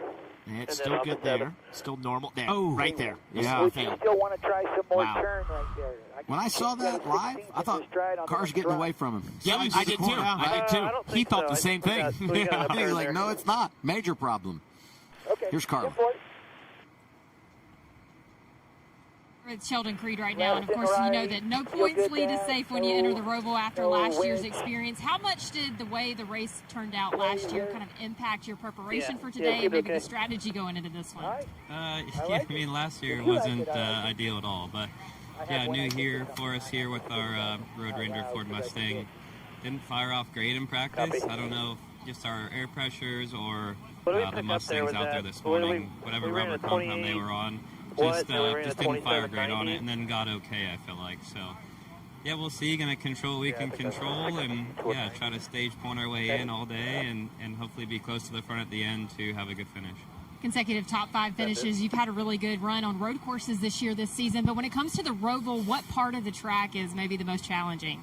Oh, gosh, all of it. Yeah, I don't know. It just doesn't have a ton of flow, and it's rough, and doesn't have a lot of grip, and just really challenging, really a hard racetrack. So I think time loss. I don't know what's the hardest part. It's all hard, and you're just trying to stay on track everywhere and find speed. So yeah, thankful for everyone at Haas Factory Team and Road Ranger, Pit Boss, Ollie's, Haas, friends of Jacqueline for getting us this far, and we're going to fight hard today to move to the round of 8. And the 00 has a 12-point advantage starting today's race. Dylan. And Carla Austin Hill in the 21 team is one of the cars with some ground to make up later this afternoon. Road courses have been a positive for you guys this year. Did you have what you wanted there in practice to feel good about it for the race? Yeah, I mean our bench early was good. There was some areas that we needed to work on for our long run speed. We kind of think we know what the issue was there. It just kind of fell off after 5 or 6 laps into a run. But fire off was really good, which that might be what we need. You need to get track position early and then kind of just go on. But our bench early is fast as Xfinity Mobile today. Hated that during our mock run we got held up by 2 other guys, so didn't really get to see exactly what we had there. Thought it was going to be a pretty good lap, but we just got to go out there and do like we've done on these road courses, but I got to do a better job at the end of them and close it out, because we've been close so many times to winning one of these things. Maybe today's the day. For somebody like yourself who you're below the cut line but not by much, you just need points today. So how critical is a good qualifying effort to start up front and just help that cause early on? Yeah, I think if we can qualify somewhere inside the top 5 or so, it's going to feel a lot better going into the race. I'm not going to be as stressed out. If we were to have a bad qualifying effort and are outside the top 10, then the stress level kind of gets up a little bit. But, you know, for me, I'm going to just run it like any other race weekend and hope that it's enough at the end of the day when the points get tallied. Good approach. Carla? Yeah, and relaxed is not a word you typically hear before you enter a race like the ROVAL, but it is a relaxing race, hopefully, for you, Brandon, obviously winning last week at Kansas. But how relaxed do you feel, and how much Yeah, we've been looking at data trying to get as fast as Xfinity Mobile. I was really happy with my unload speed, and our balance honestly trended a little bit further than I really wanted it to. So talking to Brent Cruz and actually some people that ran really fast in the truck race yesterday, just in getting their inputs on all the stuff that they found success in. This track goes through such a big change throughout this entire day. I'm putting a lot of emphasis on qualifying because I think that helps our pit selection for Las Vegas, which we all know how important that race is. So there's still a lot of things that we need to maximize today here. But yeah, we're stress-free. We don't have to worry about our point situation. We can just go out there and try to really compete for the win and try to get our first one on a road course. So I'm excited about it. We've got Atlas on the hood of our 20 Menard Supra. Excited for them, and happy Menards as always. Yeah, relaxed and a big smile. I think that's the biggest smile we've seen from a driver ahead of qualifying, guys. Well, he brings up a really good point, the importance of this qualifying session and how that relates to pit selection, this qualifying session and how that relates to pit selection next weekend at Las Vegas, a race that opens the round of 8 and is going to be critical. Great job with all those interviews. I just want to unpack 2 things. One, I love Sheldon Creed saying basically this track is difficult from the start-finish line to the start-finish line. Yeah, that's a deep analysis. The second part was Austin Hill maybe sporting some playoff facial hair. And I saw Carson Quapple there had a little goatee going as well. It was like facial hair Saturday here. I saw the Junior Motorsports impromptu meeting there, and I'm wondering why they didn't text Connor Mozak, you know? He wasn't. Connor's not in the club, apparently, yeah. Here's Josh Balicki. Good road racer right here. Had a great performance yesterday in the trucks. It was fast in that Nice Motorsports truck, but when you go to a road course, you know Josh Balicki is going to have the speed no matter what he's in. He's 19th in practice. He was great here last year because he was driving for Joe Gibbs. He was good at Portland. He's got a ton of speed, a ton of experience on the road courses. Was a driver coach up at Road America for a while. So you definitely see what he has, but he did his fastest lap on lap 2 in practice. So this is the first time he's been able to put new tires on.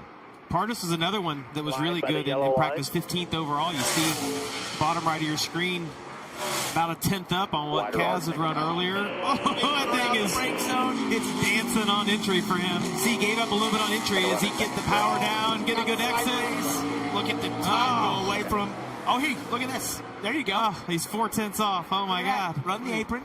Nice comeback. Second for Pardus. And now I know why they didn't invite Connor Mozak to that impromptu meeting. He was on because the track. He was busy. Yeah. He's on track. Yeah, look at the lap he has. Yeah. We talked about how good all those Junior Motorsports cars were in practice. You see he just continues the acceleration he got out of that turn, getting on the oval, carries that all the way down here into the braking zone. And what we saw from Preston Pardus there is he oversped this entry to this chicane. You don't want to do that. This was a little tighter by Mozak because you want to focus on the exit, which Mozak does. You saw he gave up a little bit on the entry, but then gains it back on the exit, and it's so easy on that side to overdrive that corner and then feel like you're just pedaling the car on the exit, not able to get going forward. He gained some of it back, but I think Kaz had a really good entry to that backstretch chicane because all the last 2 cars we saw lost ground to him right there. Well, just to illustrate how good Mozak is, Gralla, really, really good road racer. And you guys talked about Preston Pardus. Alex LeBay is up there, good road racer. Matt DiBenedetto just jumped to 4th as we focus on the 87, almost at 32.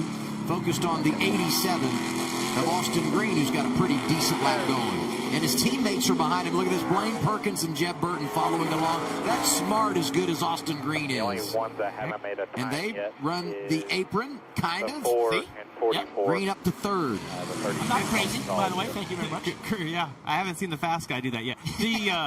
Green, though, like you mentioned in third, a little quicker than he ran in practice, which is good. I mean, to be able to go up and not only back up what you ran in practice, but better just a little bit. So he's going to be in good shape today. Connor Mozak's lap is only 2/10 off Connor Zilich's. All that. Good lap. Practice. Really good lap by Connor. 4, 3, 2, 1. Interesting that Austin is choosing to run another lap, knowing the pace that he had right there, and also knowing just that he must feel like he messed up bad on that lap to stay out. But I mean, I would think he'd be better off to come in and try to cool the tires down a little bit versus just going and run another lap. He's already off more than he was. One of the things the team could do is if they're seeing this. Yeah, come in. Yeah, put it. Absolutely. Tires. So he's going to continue this lap. And yeah, I mean, for the team looking at this right now, whether it's SMT or watching our coverage and seeing that tracker, it's sort of like, hey, just take care of these tires here. Let's not do this. Right, because he's safe. I mean, he's in the show, and it's going to be a decent lap. They're calling him in. But I would have done that earlier. Yeah. You know? About a minute and a half ago. It was great. We were down in the garage yesterday talking to David, his dad, who's an NASCAR champion. It is so fun to talk to a racing dad. Because, especially when they raced, right? I mean, everyone loves their kids and you support them and you want them to do well. But when you were a racer and you did it at the level he did and won championships and won all the races and all that, to watch him try to keep it all in the bottle and not just let it explode out everywhere, he does a pretty good job of maintaining his composure. But you just see the love and passion he has for what Austin's doing. Absolutely, and it's entirely different than when we talk to Jay McMurray here in the booth. Well, what I was going to say is that as Adam and I were having this conversation with David yesterday, he talked about being nervous when Austin's on the track, and I'm like, that doesn't go away, and he's like, oh no, and I'm like, no. I'm like, I was hoping that was going to get better as we kept racing. Austin's been racing for quite a while. It's the typical thing in NASCAR, which is it's probably harder on some of the families than the drivers. Totally, actually, it in is. the car. Yeah. You and I know in the car you're just focused on what you're doing. You watch Brendan Poole ripping a lap here. He's pretty good one. He's got all four tires swallowing right now. Struggled a little bit down there in turn 7, trying to get the power down. Lost a little fast on the entry, locked the left front. Had a wider turn that he probably wanted and lost a little bit on the exit. Brendan was top 10 at Chicago and has had a run of top 15 finishes on the road, so certainly capable of 44, driving for Alpha Prime. Got a little bit back there for the final chicane. I think back to their struggles in qualifying earlier this year when we were racing at Circuit of the Americas. Yeah, but a huge pickup for him. It was almost 2 seconds from what he ran. I'm assuming they didn't do a mock run in practice, so he's going to be pretty happy. I bet that felt really good inside the car. Yeah, when you do one of those, you're totally. Got it, boys. I got it all. Parker Retzlaff in a 4, 12th here at the ROVAL. Is his best run. It was a struggle for him in practice earlier today. He's 10th. Yeah, decent pickup again, though, for Parker.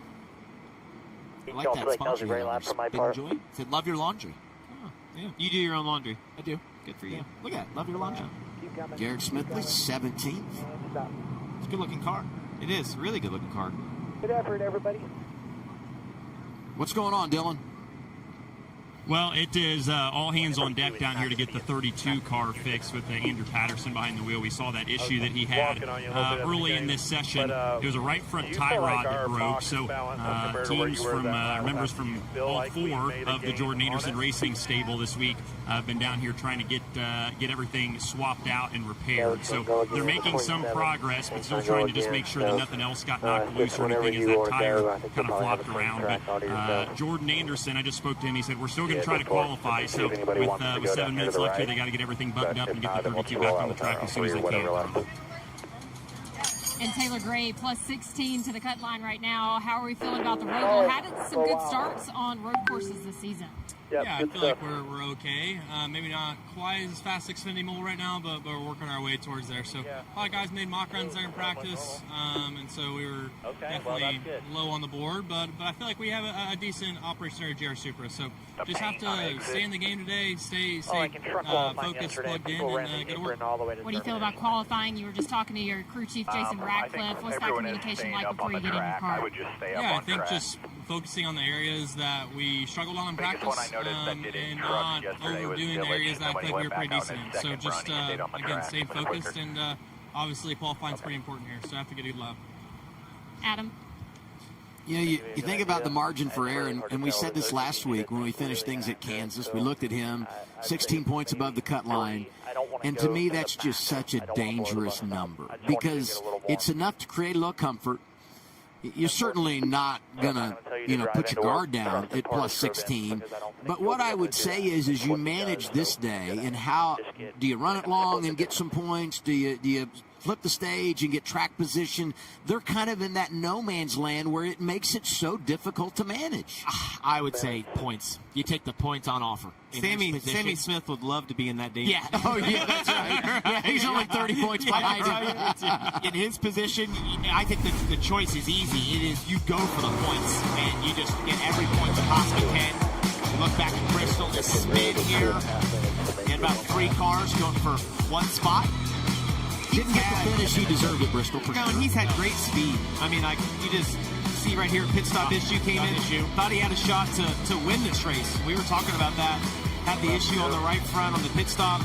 Unfortunately, it happened on the last pit stop. They're probably watching those highlights with us. He's going to look over at Jason and be like, you remember that? Yeah. It's here from Austin Green, 3rd on the board right now, Dylan. Yeah, and always quick on these road course races in the Jordan Anderson 87 this week. So what did your car do there that you were happy with and feel like it maybe translate to later? Yeah, I think we got a pretty fast 87 3-0 service crew team, fast and speed mobile. I mean, I love this place. It's my second trip here, and I think drive-off is going to be the thing everyone's going to fight later. I know we kind of struggled on the long run with that. So P3 right now on the board. So hopefully we can get another top 15 qualifying. It sounds like they got a direction to work towards, too. And by the way, he won his first and only career ARCA race on the oval here earlier this year, so knows victory lane here well. And they had the whole family out there celebrating when he won that race. It was a really cool moment back in May. Anthony Alfredo, he was on track when the 32 of Patterson had their problems. So I'm not sure that he was able to finish his lap the way he wanted prior to the caution coming out. So the 42 is back out there, currently 16th, and trying to gain some ground on the front. Yeah, and I think this team basically chose to cool a car down as much as you possibly can. You try to cool those tires as much as you can. Keep playing. Yeah, so I mean, it's the best way you can do it. That's the best way to do it. Yeah, best way to do it. It's a high-pressure situation when you finally get back out there, but you have to take that time and be patient because that heat in the car just saps performance. It saps lap time. It's why these cars slow down so much over the course of a run. Looked pretty good for the first portion of the lap, but we started to see it get away from him here. His best run of the year came at Talladega when he finished 6th back in the springtime. So he's looking forward to going back there in a couple of weeks. Really, really good in the draft is Anthony Alfredo. And actually has won a pole in qualifying at a road course. Did it in Portland. First time we went there when the second round of qualifying was rained out. He was quickest in round 1 and eventually claimed the pole. Your expectation level changes too. When you go out and you run and the lap gets called off and you have to come back in, I mean, it's a completely different mindset. I wondered if he might run a second there, just the way that lap went. Yeah. In half. Moved up to 15th. How about the effort to get the 32 back on track? Patterson going to get a chance. Mentioned that he needs to qualify in, and if so, he'll make his Xfinity Series debut later today. Think of the emotions that he went through over the last 10 minutes of pulling out, thinking he's going to run a lap, and then thinking a tire fell off. And we're going to talk about these issues all day long with suspension failures. Break a tie rod sounds unheard of, but these curves that the guys are going over, and when you see these spectacular images of the car, up on its side, it just stresses the parts out to the max. 42 cars are here. 32 make it in on speed. So if you beat 10, you're locked into the show. So that puts him needing to run somewhere in a low 127 right now to be in a good position. We'll see if he can put together a whole lap here after everything he's been through. And you just have to start your lap prior to time expiring. You don't have to finish it. And I really thought they might be pushing it to get him out there and get a lap started. But here they are. They're going to be able to get a couple in, maybe. That was an impressive job by this race team to change that tire on the front suspension once the car got back and to get back out here to put an attempt in. He did a 28.2 in practice. As you mentioned, he's going to need to pick up from that if he wants to be in this race position. Yeah, he's in trouble already. I mean, like, that pace is just not there right now. He's already behind where he needs to run, and he's got 3/4 of the lap still left to run. Just no pace right now. And keeping in mind, too, it's not just beating 10 guys in this group. It's group 1 and group 2 as we merge them together. So, yeah, but something's that car is not driving. I mean, he's so far off right now. And continues to lose time. Yeah, and you just see every time he gets to a corner. Turn right there. You have to think the team did a great job getting that car back together, but not probably the way you wanted it to be set up. And if it drove bad in those slow sections, when he gets to this oval where you have a lot of speed, it's really going to drive bad. You can see it there in the braking zone. If they didn't get the toe correct, potentially, that's going to be really difficult. That's so key on a road course to have correct. 15 seconds. Yeah, he can cut the corner if he wants, Parker. Yeah, no, it's not going to do much for you. Yeah, I think he's in trouble. Tough break for the 32. That's frustrating. Dang. Parker Retzlaff 10th on the board, and he's back out trying to improve on his time.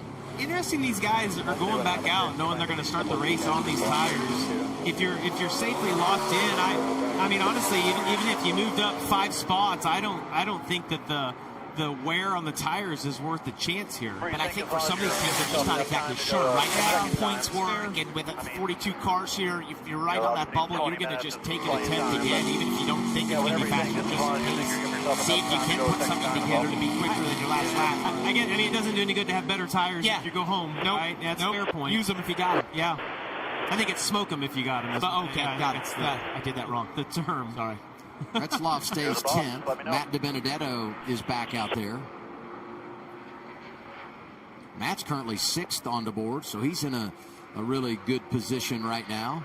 Honestly, 2 pretty good laps for So Thomas Annunziata doesn't matter, but in our tracker, good there. And he's 19th, and he's someone that needed to go back out and try to help himself.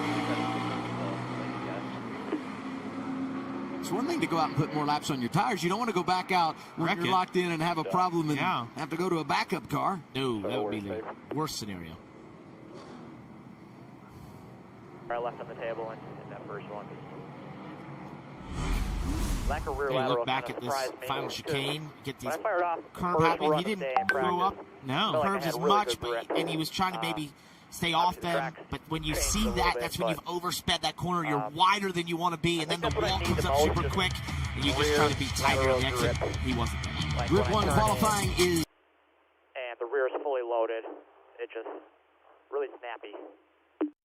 Yeah, 10-4, I was going to say the heat's gone way up on this place here, too. There's probably some of it. But we'll get her ready to race here, bud. Thank you, man. Yes, sir. Thank you.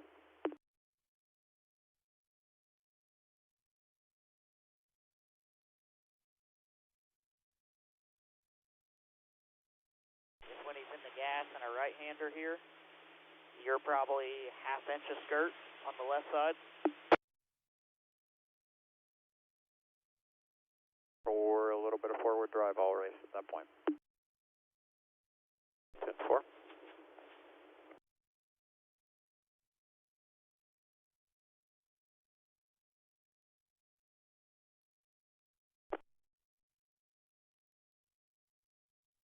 We're going to go straight away. They wouldn't let us cool it down. So as soon as they drop the green in our session, we're going to cool our car down. Copy.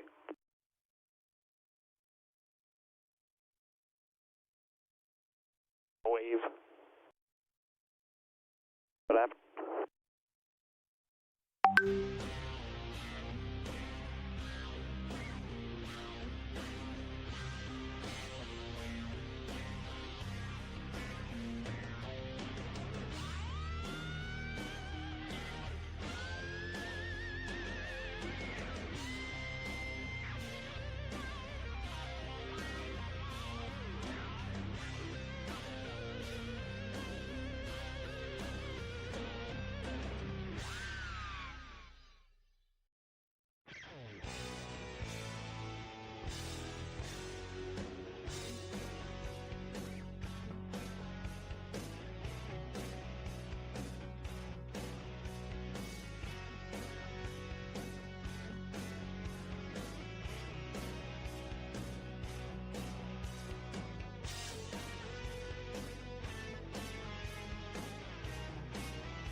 here, but track starts to fall away from you. It's downhill into turn 3, rolling a bit of speed. You're just trying to feel the car here. There's not a lot of reference points. Now it's feeding the throttle back in, begging that left gear to have the grip. Up to third gear, potentially. Some might hit off the rev limiter in second. A high-speed corner here. Jamie, you blind high-speed corner. Yeah. Blind here into turn 6. A little lock up in the right front. The car bouncing around, and then you're playing with the throttle, and then on hard on the brakes down to first gear into the slowest corner here in turn 7. And you see down the bottom right of your screen, Connor's already up a half a second. Allgaier, and he got in there deep, had a good corner, not quite as good to exit. I see a lot of green on the bottom of the screen, though.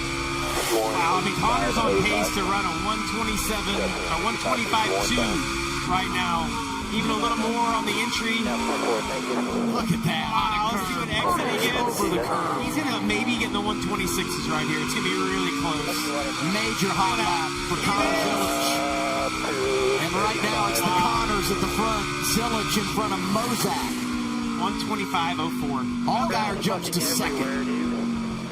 Still maintaining about a 4/10 gap on second place. Allgaier's going to be thrilled, though, with that lap. Look at this. Smith comes through in fourth. Quapple in fifth. And once again, first through fifth are all junior motorsports. And it's fitting because they've won 6 races this year in road course competition. They are, in fact, 6-0. God, I mean, he's almost got his left side tires on the curb right there. And look how composed the car is on the exit after that. That's just so impressive. Most likely dabbing a little bit of brake. You see the right front just lock up for a tick. That sets the front end as you go over that curb, and then he feeds the throttle back in. Not even an ounce of slide. Excellent. Just absolutely beautiful use of the curves there by Connor Village. Track is really busy early in Group 2. Talk about the guys from Junior Motorsports. Sam Mayer has been on track in 6th. Jesse Love is 7th. We're riding here with the 54 Taylor Gray. Look at that perspective. Like right down there on the ground. Feels like you're going 1,000 miles per hour. Look at all the rubber that's also been laid down on the exit of that corner right here. You see where it gets real dark. And you heard Austin Green earlier in this qualifying session mentioned drive off. That's why you need drive off. This corner here, see all that rubber you mentioned laying down, that just gets slicker and slicker through the day, and that's what we need drive off. Just talking about trying to get those rear tires to hook up when you put the throttle down. You know, Kaz Gralla said in the interview, I feel like that should get us in the top 20, maybe the top 15. Still 8th right now. I mean, he I don't know, top 10 if he hangs there. As all these guys go out and run, it really shines a spotlight on what he was able to do. The same for Austin Green. Eric Almirola is 10th right now. As we continue to ride with his teammate, we'll see what Taylor Gray's able to do to finish it all. Backstretch chicane for the 54. I mean, much more calm through that section of the track, not using near as much curb, and the lap time shows a little bit off. Just tailoring up right there. You see 14th. He'll probably want another attempt. You know, Sawalich 13th. Then you think about how good he's been on the road this year. 3rd at Sonoma, 2nd at Portland. Yeah, and those guys, when you look at that, I mean, it's disheartening to see a second and a half off of the fast time. But if you go to 3rd, it's not that bad. It's just that Connor's so much quicker than everybody else right now. Austin Hill referenced that he didn't get his mock run where he wanted it because he dealt with some traffic. Saw him in the distance. And here's Harrison Burton coming across that alternate start-finish line to begin his qualifying run. The lock up. Gets it under control, though. Great job adjusting his braking pressure there through that whole difficult braking zone to get rid of that lock-up. Down to 1. This corner is so difficult to get the power down. The car wiggles and moves around. The track falls away from you. And this downhill section of 3 is so difficult because you just don't have a lot of reference points. You sort of throw the car in there into turn 3 and just sort of hope you did the right amount of speed, and then it's going to have the grip. You know, it's funny. You reference all the different places on track that you use to make sure you're hitting your marks the way you need to and all of that. You might magnify that a little bit because we start this race just after 5 o'clock Eastern time. That's local here in Charlotte. We'll race into the night. Going to have lights on the infield. Going to be some different shadows. Can't wait to see it. Going to be fun for us. But for the driver, it maybe changes the way you manage things in the race car. Looking at Nick Sanchez on track. Was good in practice in that 48. Nick was looking really good there. I was looking at the top 5, but lost a lot of time at 7. Pops the curves big time. They're in the final chicane. Yeah, he's going to be disappointed in that lap based on what he was able to do earlier this morning on his first lap on the track. He's going to go into 13th right there. Yeah, he'll have a shot. I just don't think it's worth running again. I mean, I think the tire you give up, I would rather have than the. I doubt if you're going to go quicker. I just think it'd be really hard to go back out and go quicker than you did. I'm sorry, but I just love that. I think that's so cool. That shot. It never gets old, does it? It just doesn't. I don't know. It's the 9-year-old in me that's just like, car in air. That's awesome. I think I read Allgaier's lips there. He said, you're a jerk. I don't like you. Right. Hey, by the way, look at the bumper there, bottom of the screen. And just a reminder, playoff drivers highlighted in blue. The guys in green are the ones that have locked into the next round of the playoffs. Zelich Allgaier doing it on points. Brandon Jones a winner next week. He too will be in the green. Let's watch the 26 and Dean Thompson. All right, let's get the fans on the tires. Get everything cool back down here, please. Leave your you know, Dean had a tremendous run here in the spring. Got his career best finish on the oval. Finished 5th. For your information, Nick, get down to the big track. He's been working on his road course craft through this season. The team, everyone at Sam Hunt has told us a lot about that through this year as being one of the focuses for this driver and team was to try and get Dean better on the road courses, more comfortable. Didn't have a lot of experience on the road courses. That's exactly what I was showing 34th right now, so they may want to cool things down and take another run at his teammate up there in the 8th position. Let's take a look at the playoff bracket. So here we are in the round of 12. We'll eliminate 4 after today, move to the round of 8. It'll be Jones, Zelich, Allgaier, and 5 more who deliver this afternoon. Vegas, Talladega, Martinsville, quite the collection of the round of 8 of the 4 that survived will run for the championship in a month in Phoenix. Carla? Yeah, here with Justin Allgaier, second on the board right now. You had a lot of celebratory handshakes over here from your team. What felt good about that lap? Well, looking at that leaderboard right there, and all 5 Junior Motorsports Chevrolets in the top 5. I mean, that's just, if there's a company that's as fast as Xfinity Mobile today, I think we got that covered. And just really proud of the effort that's gone in here with everybody at Chevrolet and all of our partners. You know, the men and women that work at Junior Motorsports, we're not a big shop by any means, and the effort that they put in and the cars that we bring to the racetrack, they're really good, and it's an honor to drive them. So really proud of our Helmet Chevrolet. I thought that was probably about as good a lap as I was going to get out there today. Yeah, if you got another second in there was no sense in trying to go after a bull run, but you know, I think seeing my name in green, knowing that we're locked in the next round, and coming to the ROVAL, which is such a fun race. For the last handful of years, I've been really focused on just how to point our way in and get through that next round. So it makes today a lot more fun, a lot less stressful, and we're going to go have a good time. And we've got his Junior Motorsports teammate in Carson Quapple, who is rounding out this JRM 1 through 5. You just said to me, I'd like to always be better, but if we're 5th and we're the worst of the team, that's not a bad place to be. So are you happy with your lap, all things considered, though? I think so. I mean, we were contemplating going back out there and trying to do a recall run there, but like you said, we're 5th, right? That's pretty good. And I think 3rd to 4th is within reach for us, but that's about all I think we got right now. So I think we're good, just keeping the 1 laps on our tires and not trying to burn stuff up for the race, but just can't thank everyone on this Logistics Chevrolet enough. Obviously, we have a really good team with 1 through 5 with JRM right now, and these guys gave me these cars. That's success, Xfinity Mobile. So just can't thank them enough for all they do. And I think we've got a pretty good car here for the race. We're just gonna make some tweaks on it and see what happens. We've seen some flashes of him on the road courses this year that he's got what it takes to run up front, and certainly starting there later on today. No question. You know, a guy that's been really good here at the Charlotte ROVAL, number 11, Daniel Hemrick, won the championship 2021, driving for Joe Gibbs Racing, full-time in the Truck Series. So he was here yesterday, a part of their playoffs. And, you know, he ran this 11 car at St. Louis, was top 10. And then I think about what Brendan Queen did last week in only his second start, top 10 at Las Vegas. So we know this car has got some speed, and Hemrick trying to get something out of it. Had to change the transmission during practice, so his track time has been limited here today. Yeah, he's been really good at this ROVAL the last couple of years. He's running full-time at Xfinity. Always seem to be in the fight in the top 5. had a lot of speed here for whatever reason. It suited his driving style. You'd lose a little bit more, like Well, we know how good Colin is here, right? Yeah. Allmendinger running the 4 in a row. You see 1 second, 1.1 off, is still in the top 10. It's still going to be a good lap. I mean, he was 16th in practice and didn't get to make a mock run, so fully expect for him to be somewhere there around 12th, 14th. Oh, that's not the way you would want to do it. Lost a ton of time there. Oh, he's going to be upset with that. 11. The way that wall jets out there when you exit that back straightaway chicane makes me a little nervous. Might get somebody before the day is out. Well, a lot of that starts. You will hit the angle that you hit that curb, and you know immediately when it lands, like, oh, I'm not in the right position. You see he's almost all the way out of the groove, laying black marks down. Right, and you that wall, Adam, to your point, especially on like restarts and when you're in a pack of cars, you'll hit it.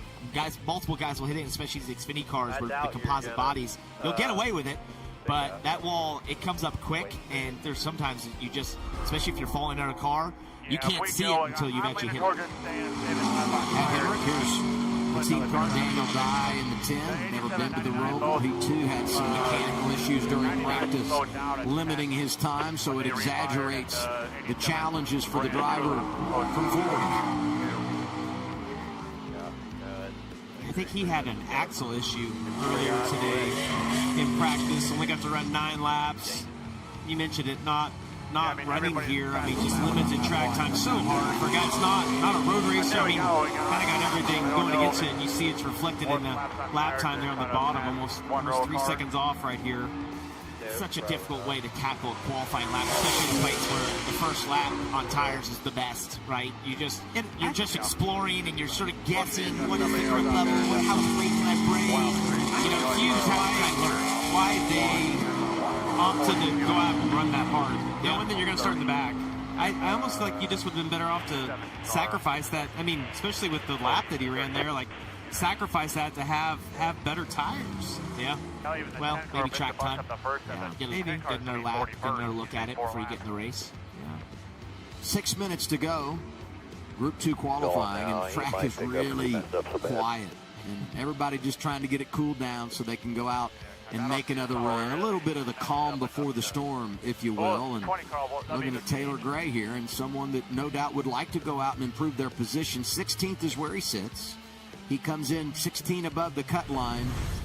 And you know, how much can you gain there, and what opportunities does it introduce when the race begins? And we reference the fact that Junior Motorsports has been good on the road. Let's be honest. In 2025, they've been good everywhere. 16 wins with 6 different drivers. Yeah, just wait a second here. We'll wait for the 20 because he's going to be at alternate start finish. I don't want to pull out in front of him. No one to roll. Yep, 10-4. He's the only car on track right now, just taking the green now.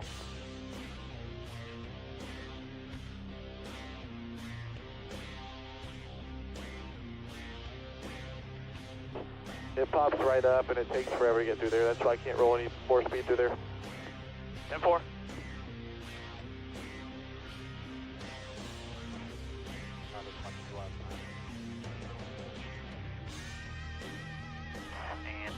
Seconds, so we've got plenty of time to get back around. 28 just pulled out of his pit stall, is going to follow you out.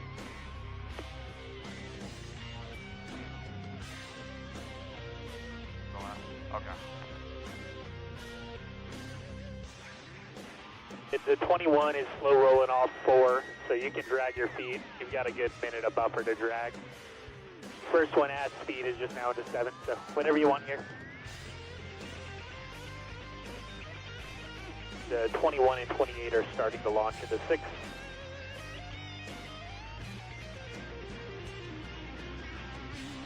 I feel like you should have spent Group 2 qualifying on the phone with crew chief. Well, I should have. I should have been a crew chief, is what I'm trying to say. Yeah. I'm just saying, you're seeing it. Well, and he knows it now. Look, he's like, yeah, there's nothing here, guys. I'm coming in. Now, I will tell you, as you look at our bumper, and look at 12th to 15th. You got Creed there, Sanchez, and Hill, all drivers that covet stage points. And Hill's back out there now. Everybody's going to go pick up.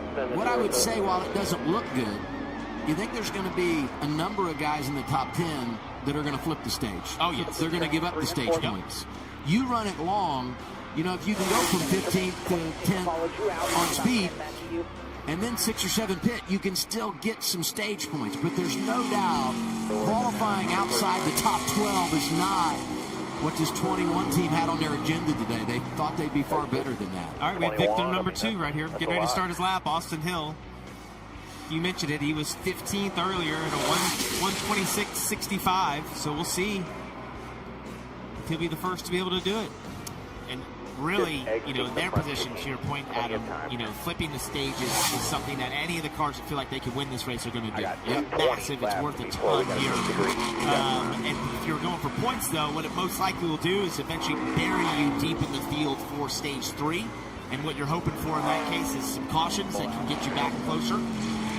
You know what I would say, though, if you're all-guyer, you got a great race car, but if Zilich goes out and is lighting the world on fire, that's what I'm saying. If you're all-guyer, you might run it long and say, I'm going to take the playoff point that I know comes with winning the stage, right? So there's just so many things to analyze. Well, it's not looking good on the bottom right. Our tracker is correct. I don't think that's right. I don't think it's correct. Tracker's off right there. Yeah, just got a little issue. He's not 6.8 seconds off. He's not. I think it's gone to a different racetrack or something. Yep. So basically more old school here. We're just going to find out when he crosses the line if he's better or not. Yep. And I'll correct. Brandon Jones did actually run. He ran about 5,000s quicker or 500s quicker than what he did. Picked up 4 positions. Yep. From 27th to 23rd to Brandon Jones. Sanchez 13th, second and a half off the fastest speed of the day. We'll see what he's able to do. 90 seconds to go. Group 2 qualifying at the Charlotte Roval. What happened with Hill? I think he's about. No, he completed it. Yeah, a little bit. He ran about a half second slower. Nope. Stayed 15th. Yep, stayed 15th. See what Sanchez does here. He picks up.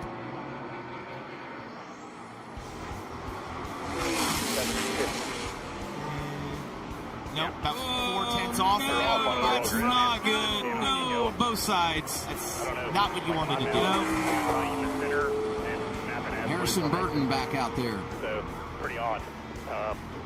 He needs some help, too. He's 28. Yeah, actually was a little pickup. And he actually just jumped to 28. Yeah. Didn't pick up with the last time of the racetrack at all. Taylor Gray sits 16th. Saw him sitting in the race car. Knew they were going back out, and here they are. Started their lap, 30 seconds to go in the session. Jamie's over here shaking his head thinking, has anyone watched anyone picked up at all here? Well, I just don't, I mean, the thing is, like, even with Brandon Jones, he picked up 4 spots. Yep. I don't know that, I don't think that the 4-position gain is worth putting more lap on your tires. You have 1 wreck in turn 7 on the first lap, and you could gain 5 or lose 5. I don't know. There's got to be more to it. It just doesn't make sense to me. How about that? Awesome lap. And kind of where did it come from, right? We hadn't talked about Corey, didn't talk about him in practice, and I saw the major reset in the bumper, and I'm like, where did it come from? And there it is with the 17. Wow. I was looking at you, and I said, wait, what just happened there? Great lap by Corey Day. Amazing lap. But now, if you look, there you go. 6th on the board. Right behind the Chevys from Junior Motorsports. So that pushed Taylor Gray down to 17th. Austin Hill now outside the top 15. Gray going to come back to finish things off here. That thing is wiggling on the banking. And he's not able to improve, so Taylor Gray stays 17th. Connor Zilich has won the pole. Unbelievable. He delivers every time we go racing on the road, Dylan. 8th time this year he will lead the field to green, and he'll do it this afternoon on the ROVAL. I want to talk about your lap. We saw this video that was so dramatic of you on the backstretch using so much curb and like 3-wheeling. Is that something that in the race you have to be very conscious of, tempering to not just go for broke kind of like that every lap? Yeah, it's definitely a one lap kind of thing for qualifying. You know, you can make time doing that, but you can also destroy the car doing it. So I'll try to be a little calmer in the race later today. But yeah, the JRM cars are as fast as Xfinity Mobile today. I think, you know, if you count the 17, we're 1 through 6, and everybody's really happy with their stuff. So just really proud of Junior Motorsports, the cars we're bringing to the track each week. It's a lot of fun for all 5 of us, you know, that are here driving them, and you know, hopefully we can have a good day today later in the race. Points aren't a concern for you locked into the next round, but what's the significance of still putting a good day together and trying to win, obviously, just from a momentum standpoint? Yeah, you know, you just, like you said, momentum is everything in this sport, and also, you know, 5 more points would be great. So we're going to be flipping stages and doing all we can to try and put ourselves in a position to go out and win the race. So yeah, fingers crossed, you know, we have a clean day. Yesterday was chaotic, but hopefully I can, you know, be a little smoother today. All right, that's the game plan for the 88. Connor Zilich on the pole here at the ROVAL. And Dylan, you referenced the fact that's his 8th pole of the season, 9th of his career, 6th time he's won a pole on a road course, 2nd most all time. It'll be an all JRM rows 1 and 2. I think the highlight of the day there is Corey Day, no pun intended. That was a heck of a lap. He put up surprise assault, and then Austin Green is the other one that sticks out to me. To see right there outside of row 5. Great performance by Kaz Grall. He thought he was just going to be top 20. Nope, better than that, top 10. Cut that in half. Good job. Haven't talked much about Eric Almirola today, but decent lap right there for him. Trying to get the owner's points for the 19 team. Preston Pardis there getting in the field. Good job by him being the top 20. Ooh, little work for Harrison Burton. You see, oh yeah, outside of row 14, made a couple of runs, had that issue. The car earlier in practice, and then his cousin Jeff Burton starting right behind him on the outside of row 15.